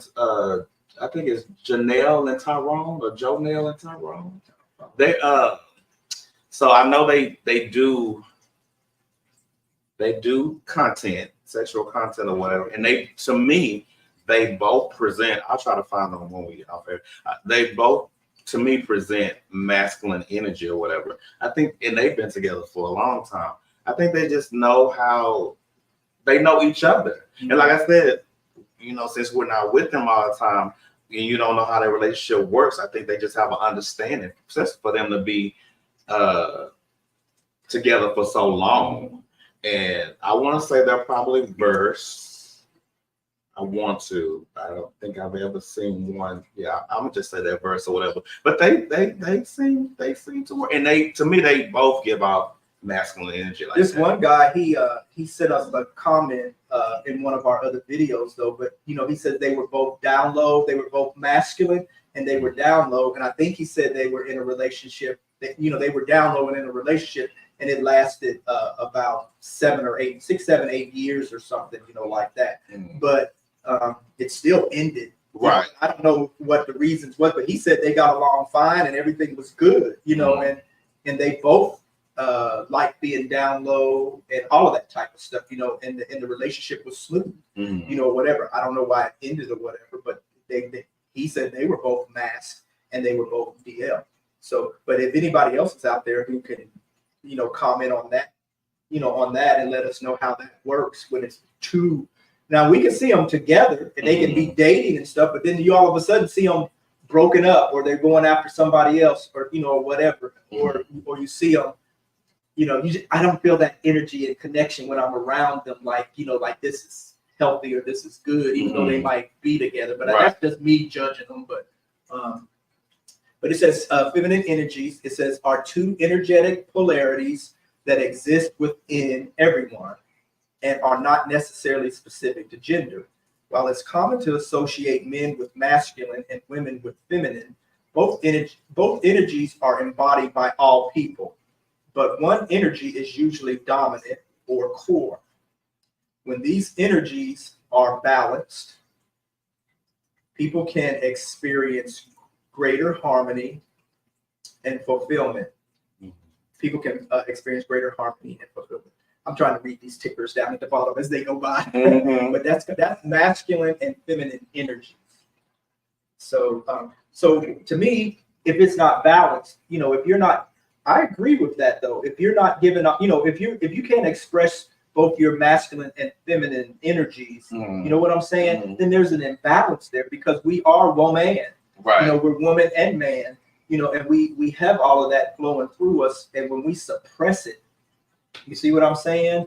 And then or we overexpress one more than the other, which you can, but if it becomes toxic, or whatever, then it's an imbalance there, and that's where a lot of sometimes that with men, it can be that with butch lesbians and stuff too, but it ain't just but feminine men and masculine, and they fight and shit too, put off all that type of stuff. But that's where you'll see some of that aggression, that aggression and fighting and stuff, like that. That's internal. That's something internal. That's something they need to, deal with. Why do you feel the need to overdo it? It's like we can see visually. This lady comes in and says, "Please pay for my use." Oh yeah, she's been saying a lot of stuff. We can visually see that you're a masculine, that you're a man. You're a man. However, what in you feels that for some reason something in you feels that we may mistake you for something else, that you have to overdo it or whatever, because you don't feel secure in yourself, so you feel like you have to overdo it. Because I mean, unless you came in here with a dress or something, I can see that you're a man. So just be yourself. But you know, and I just feel like those type of people, they're just not comfortable with themselves within. They have some internal things they need to work out or whatever. So I'm gonna show this little video clip here. It's about 55 seconds long. Here we go. Quick question. What happened to all the FEMME guys? Like, where did y'all go? This is no shade to like the original creator. You seem cool. But comments like these is what really shows me that these master mass men be swindling y'all. Love, I just want to say, actions speak louder than the words. In using that gracious philosophy, it is very evident that these masked men ain't masculine. They just have muscles. Growing a beard and some pecs don't make you Hercules himself. These girls prance to Pink Pantheress and give handy-mandy teas. These types of baguettes will say that they don't want to date someone girly but be the first one on the dance floor when I'm every woman plays. These types of girls will be like, I'm not one of those messy gays, but then be passed around by the whole block. You messy, just not with your mouth. So, to the creator who made the video, the femme gays are still here. They just don't want to be called that anymore. So what do you think?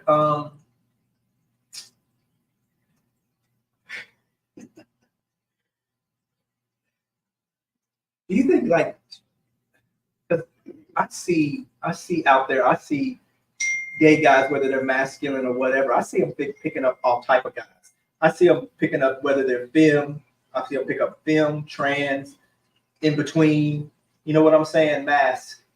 So I wonder if it's just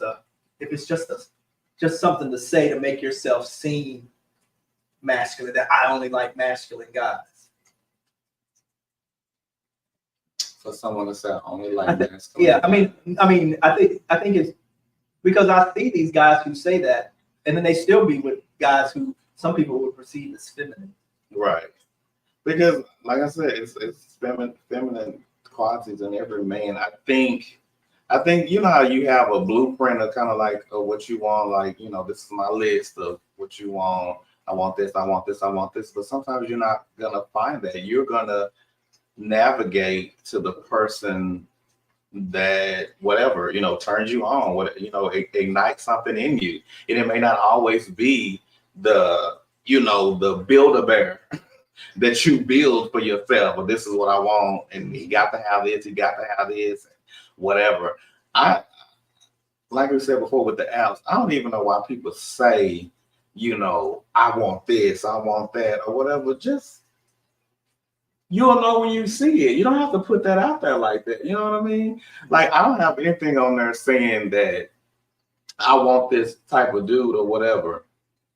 But I do want that type of dude, but I don't have to put that out there like that. I'll just bypass all the ones that's not, without hurting anyone's feelings or without making myself to seem like I'm that guy that says, ooh, know this and know this and know that or whatever. So what kind of stereotypes you think comes with being labeled femme and mask? I mean, are gay men seen as more feminine by mainstream society? We already talked about that. And is being labeled femme a bad thing? I mean, is it when they label a gay man femme, is it a derogatory? You think it's a derogatory slur towards them? They mean it. That I think. Well, whoever's saying it, I mean, it depends on how they're saying it. Because some people could be saying, you know, hey, whatever, mm-hmm. And then some people could be like, oh, he's like a. So I think it depends on how they're saying it. I think that we have to get to the point where we only acknowledge the people that accept us and value us or whatever, and let the haters go. I mean, it's already enough trying to navigate through life with just being human. Then you put on top of that being black. Then you put on top of that being gay. Then you put on top of that being femme. I mean, it's just so much. So my thing is, I believe that if you do come across feminine and you have feminine qualities, I feel like those are valuable qualities that make you who you are. because And it can work for you. and it could work for you because everybody cannot be the same. So for you, that's a valuable part of you, and it deserves to be celebrated. It deserves to be, appreciated in you because there's something you bring to the table that nobody else can bring to the table. And my thing is, find someone that appreciates that in you. Find someone that will love you for you just being your authentic self and your what they say, flaws and all. Well, your feminine ways and all. Find someone that won't try to change who you are to impress others, and just find someone who resonates with your energy. There's someone that's going to appreciate the energy that you bring, and that's going to value, you just being your unique self. So that's the person you need to be, and all the other haters can just go to hell. So yeah, I think femininity in gay men can work for them. It can go against them, just like masculinity can go against you. Depends on the situation or where you're, where it is. Mm-hmm. I think with gay men and straight women, the femininity works for them when they're friends. Right. It doesn't necessarily work for them in relationship where they want to, or whatever. But as far as, women love feminine gay men, just like feminine gay men love women. You know what I mean? Most of them. Mm-hmm. But also it can work in the entertainment industry, and stuff, like that. Masculinity works for gay men in heteronormative society, because you can pass, you can pass and whatever, where sometimes the gay femme man can, unless they know how to code switch, and if they don't, then they're not passing, but masculinity in heteronormative society can be hard on them because they have to pretend and portray to be something that they really may not be, and that can be stressful and bring on anxieties and different mental issues and stuff, like that. Right. The gay person who is femme and they're out and stuff, like that, they may have it easier in society because society already is looking down on them like, oh, they're gay, and they're not doing anything to them. It comes as a harder blow on the masculine gay man when people find out that they're gay. Then that's harder for the society to be spoon fed, or whatever, because you portrayed that masculine thing. The feminine thing, they see it, and so that can be overlooked and stuff. Oh yeah, they're just gay and whatever, and then the women love them. Certain businesses, you do well in certain businesses when they're feminine and stuff, like that. And even sometimes, like we talked about in the relationships, sometimes that femme mask energy works in the relationship more so than mask for mask, or whatever. That's just my take on it, but. And we know that a lot of the star, like celebrities, whether they male or female, they're stylists or gay men most of the times or whatever. They trust them to know what fashion is. Most of them are very good at knowing, what's hot, what's not, or whatever, and they trust them. It's only until like what's the man that does Club Shay shit, whatever that. He was okay with that stylist up until people started criticizing him for being with him all the time. Then he fired him and got a lady stylist or whatever. But as long as you don't, because I know most of these rappers, their stylists are gay men because they know how to put that stuff together or whatever. The clothes that he would wear too, it could be seen as film. Because he carried the little merce, but he didn't have no problem with it until people started saying that. So some straight men, and some straight men like to portray their femininity. You know what I'm saying? They like that feminine style or mannerism and stuff, and then they're straight, or whatever. But only when only when society steps in and somebody steps in, like you say, and That's the starts, problem. making derogatory remarks or looking at them in this way, do they want to change their Right. behavior? And that's not really them. And then that's part of code switching. Right. And then I guess we're going to get off of here in a minute, but the last thing I have here says the phrase "ain't no femme guy climbing on my back." You hear that out of tops, bottoms. You'll hear that when a top or verse guys, or something like that. Not necessarily a top guy, but like verse guys, or you'll hear other femme guys say that ain't no nothing, I'm feminine, but I don't want no other feminine guy climbing on my back, or whatever. What do you think of that phrase? Or when verse guys who like the bottom also, they'll say, well, no, but you got to be masculine. You can't be. What is that about? What the what? I said, what is that about? Like where a verse guy just say, he wants another mask guy to climb on his back and not a feminine guy, even though the feminine guy may be a top.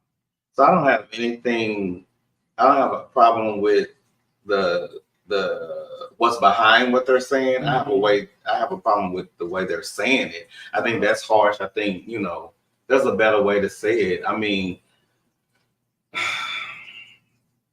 it goes back to preference again and just how you view that person. So if I view you as a more, I'm just going to say it as plain as I can say it. So if I view you as a girl, I don't want a girl on top of me doing what I would want a man to do. And you're giving me girl. So I don't want a girl to sex me.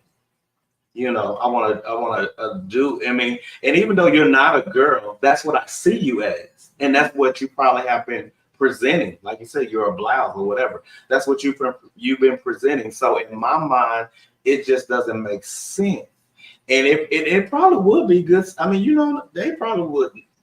You might have the best sex you ever had, but because in your mind, all you see is this is a girl getting on top of me, and it's like that's not what I want. So I get the meaning behind the statement. I just don't like the statement, whatever. It's almost like, and not to say this can't be done, but it's almost like, why if I'm a bottom, why would I want to be with another bottom? Like, what are we gonna do?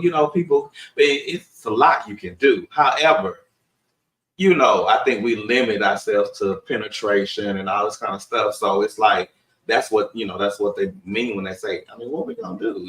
Whatever. So I think you can have that preference or whatever, but you don't have to be harsh about it or whatever. So I get what's behind it or whatever. Yeah. And then this goes back to what Morgan was talking about earlier when she asked the question. I had in here, is masculinity valued over femininity? Men valued more than women in both queer and straight society. We've already talked about that. Yeah. And then what about this? Are femme queens messier than masculine gay men tend to be? Do you think, like in the gay society, queer society, that they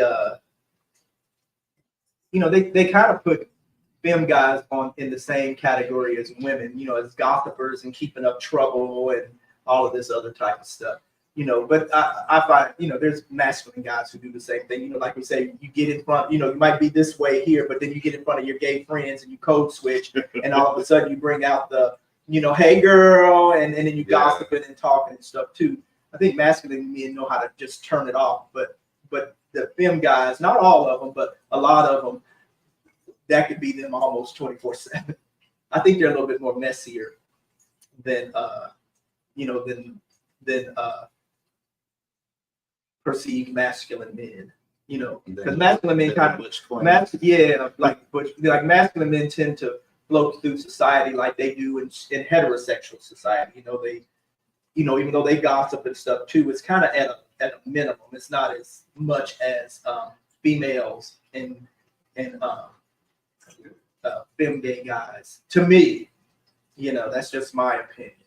But I know it can go either way. It can go either way. I think to me in this question here, femme queens is almost equal to girls, and masculine gay men is almost equal to like a straight male. How society sees it. Yeah, or whatever. So yeah, the feminine guys are gonna be just like a girl. Like girls can be messy and they're outwardly messy with it. Like especially you see on these housewives shows where they just mess and talk behind people back. Feminine guys can do that same thing or whatever. So, and I think it's only because they're visual. You can see it. Like they're not trying to hide it. But most masculine guys or straight men or whatever, when they gossip, it's more quieter. You know, you will have to be at the barber shop or at the sports game or whatever to hear it, or something, or in their house where you know they think it's okay to say whatever.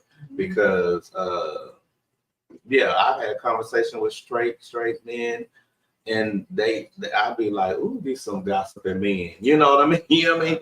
And you never think that would be, because it's always, oh, the ladies, they always gossiping. That's what they do. But y'all do it too. Y'all do it sometimes a whole lot more. But yeah, I think because it's more visual, yeah, they can be seen as being more messier. But yeah, like you say, it goes both ways. And you say you think feminine men more comfortable in their skin than gay or bisexual men. I mean, than masculine or bisexual men. I think so. I think feminine gay men, I think they live in their truth to the for the most extent. I think they live in their truth, and society has already labeled them and demeaned them and treated them a certain way and stuff. So, they're like, fuck it, I'm gonna be who I am. You know what I mean? And then this is who I am, and this is my truth. And then they're comfortable, being whatever femininity comes out in them. They're comfortable that way. Masculine, when masculine men, it depends on where they are in society. If they're DL or going back and forth, like code switching and stuff, like that. Because there's masculine men who could be totally comfortable in their skin, right? But the ones who are hiding, or the ones who go back and forth, you know what I mean? Saying, where they're, when they're around the gays, whatever, then they're okay. But then when they get back out in society, they feel uncomfortable and they feel like they have to act this way or do that way or whatever, whether it's for protection or whatever it's for. The gay, I think the femme guys don't have that liberty to do that, and they're more so they become more comfortable in their skin, and more accepting of themselves than sometimes some of these masculine guys, especially the toxic masculine ones and stuff like that. Yeah, I think I don't know. I can't be a judge of that. I think we see it with the feminine guys because it's outwardly or whatever. But I'm sure there's a lot of masculine guys that are secure in just the way they are as well or whatever. But it's harder with them because the masculine guys just come off as guys. They just come off as masculine guys. So I don't know if you're comfortable or not. I don't. Or do they? I don't see the fear. I haven't seen the fear, but I can definitely see the fear if I see a feminine guy act one way here and then another way here. But you're talking about the feminine guys that will act that same way in whatever environment they're in or whatever. And some masculine guys will act the same way in whatever environment they're in. So I can't really say, but I can say we probably can see it better with the feminine guys because it's more visual. I see you visually acting this way. Even though you probably can see it in the masculine guys too, but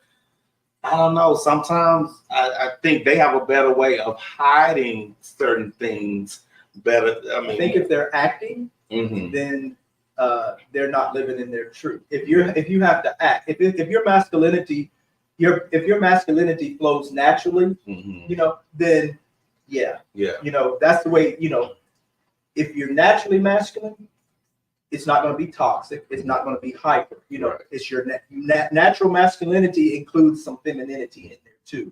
If it's just masculine, Mhm. you know, And it's acting on both. and you're acting, you know, then that means you're not being authentic. You're actually putting on the act and you're pretending to be masculine. Right. You And know, it's acting because you think that's what society wants to see you as. and like I said, it's acting on both ends because this feminine guy can act more straight or whatever in this environment, but come over here and be feminine, just like this masculine dude can, you know, act a certain way. So there's both of them. So yeah, and if you're code switching from one to the other, then it becomes an act. You know, Right. so that's when it becomes an act. But if you're yourself and that's who you are, you know, and this and you're masculine guy could be right. themselves. in the masculine, that's what I'm saying. Yeah. You can be So- masculine, you know, or whatever, and it flows naturally. It's not hardcore, you know.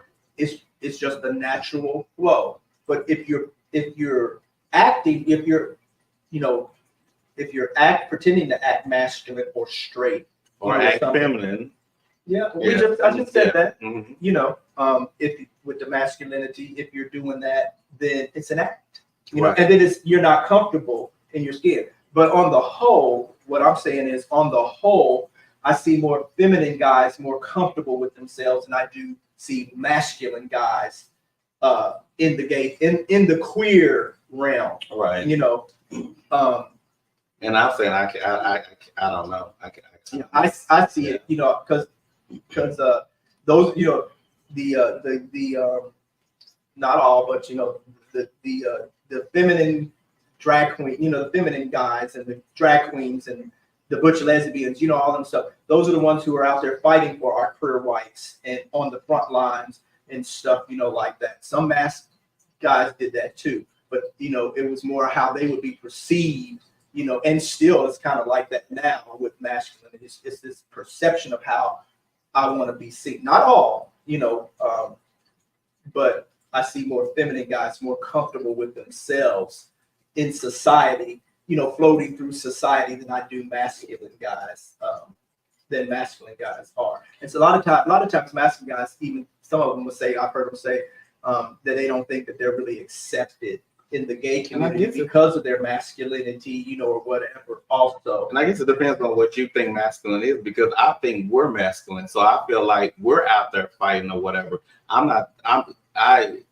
trying not to confuse masculine with being DL. And it seems like almost that's kind of like where it's going, like, because the DL, they would have a problem with being seen out this, but us being, and somebody might think we're feminine, but I consider us masculine in the group that we're with. Most of the guys we hang out with, I think we're all masculine or whatever. We don't have a problem with that or whatever. So I don't consider myself masculine or feminine. I just consider myself. I don't even think about it. You know, I don't either. But I don't. But that's what my talking mind in this is going. context. If I had to label myself and say whether I'm masculine or feminine or whatever, I'm going to say I'm both. You know, because I display both as far as energy. To me, I display both masculine and feminine. I'm not hardcore toxic masculinity, and I'm not overly feminine, you know, or exaggerated or anything like that. But I think I display a healthy balance of each one of them. Now, I don't know what other people see or say. You know, you could talk to my other friends and my family, you know, and stuff, you know, like that, and see how they see me. They see me as just comical. But sometimes when I'm around them, I'm more comical. Sometimes when I am out in public, sometimes I can be, and it just depends on my mood. But I don't think they see me as feminine or masculine. They just see me as me, you know, even on my jobs and stuff, you know, like that. I've never changed. I've never not shown masculinity or femininity. I've always shown both, you know, my whole life. But maybe that's because I was never told that I had to show one or the other, that I could be, you know, I could display both. And that's why I started at the beginning saying that every man to me shows both. So I don't really know when you say a masculine dude, who is this masculine dude or whatever, you know, or whatever. And I mean, not for us to have a whole nother discussion on it. I'm just putting that out there. Like when you ask questions like that, like, who is this masculine dude? It's not just the who. I'm talking about if you take it in general, you take it all, not one person, but you just take society as a whole, as far as masculine gay men or bisexual men, which they down low can fall into there, trade could fall into there, all type of stuff falls into that masculinity bucket. But on the whole, I see more feminine guys accepting themselves more, and don't have a problem displaying their femininity. They can flow through the world. They're more secure in themselves. Not that they don't have issues and problems and trauma and all other that type of stuff too, but they're more accepting. And the masculine guys are not. I don't see that many being masculine. They're masculine, but I don't see them being that accepting of themselves as far as the the masculinity goes. They seem to have more internal struggles with that masculinity. The feminine guys don't seem to have that much. They don't seem to have that much internal struggle with being feminine.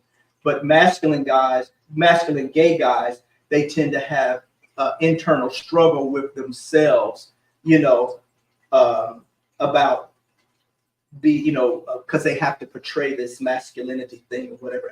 But not all. There's but on the whole, I think most masculine gay men, and a lot of them come out of that, but in the beginning, starting off, whatever, or in their life or whatever, they have that internal masculine struggle, like with themselves. Because they feel like they have to be this way or that way, or whatever. Feminine guys, I don't see them, not all, I don't see them that much having that internal struggle as much as masculine gay men have that, that type of struggle with themselves. And people may come in and comment on that and say something about it and stuff too. But I've actually heard several, podcasts and stuff where these masculine men were talking about this internal struggle that they have with their masculinity. Yeah, I've heard the feminine guys have that same struggle as well until they finally get comfortable with themselves and, then they're okay with it or whatever. Because of society, like we said before, society makes you feel like you have to be this way or whatever. Mm-hmm. So I think they both, whatever you finally get comfortable with presenting, I think you kind of have that struggle unless it was just okay for you to be like, for me, I just be myself or whatever, but I don't really say that I'm this, that, or whatever. But I know what I just know what I try to present. I know what people have told me or whatever, and I think one is more than the other. But I think they're both there. I think the masculine and the femininity are both there. But I mean, I'm not out here with makeup and dressing and all this or whatever. So I think one is higher than the other, but I still have feminine weights or whatever. It's not in public. Yeah. And when the doors are closed, you're dressed like Miss Net. Well, I think Miss Net dresses like me. Okay. She's a whole man. She's Joe. Hey, Joe. What's your closing thoughts here? Well, I think I just want to say that whatever your sexual orientation and your gender expression is. Okay, Alvin. Hey, Alvin. Hey, how you doing? He's going to be on America's Got Talent and Voice. Well, I'll be looking for it. Oh, wow. Okay. Congratulations for being chosen. Hope you win. I think whatever your sexual orientation or however you present, your gender expression, mm-hmm. they're yours to own and celebrate. I think that we all should learn to embrace our individuality and don't let societal expectations define that identity. I mean, you're free to be you, and it's something you should be proud of. Something you should celebrate, get around people that will celebrate that with you, ignore the haters. Hopefully you may one day be able to educate them that just because, I tend to, you know, kind of be in one category than the other, or not conform to what society has put up, doesn't make me any less of a person than you are, or whatever. So hopefully, maybe one day, you know, you may get an opportunity to educate those people, or even just live your life boldly in front of them. And that says a lot, because sometimes the best lessons and sermons, if you may, are just taught by just living your life. You know, you don't even have to say a word, and people, and that goes a long way. You know, yeah, just enjoy being you, and surround yourself with people that will celebrate you as well. You're welcome, Alvin. So yeah, those are my thoughts. Okay. All right, everybody. Thanks for joining us today. Yeah, We really appreciate it. And we'll get back to your comments. And like, share, and subscribe. Yeah. Have a good week, everybody. All righty, world. Mhm. We'll see you next weekend. Yes. Bye.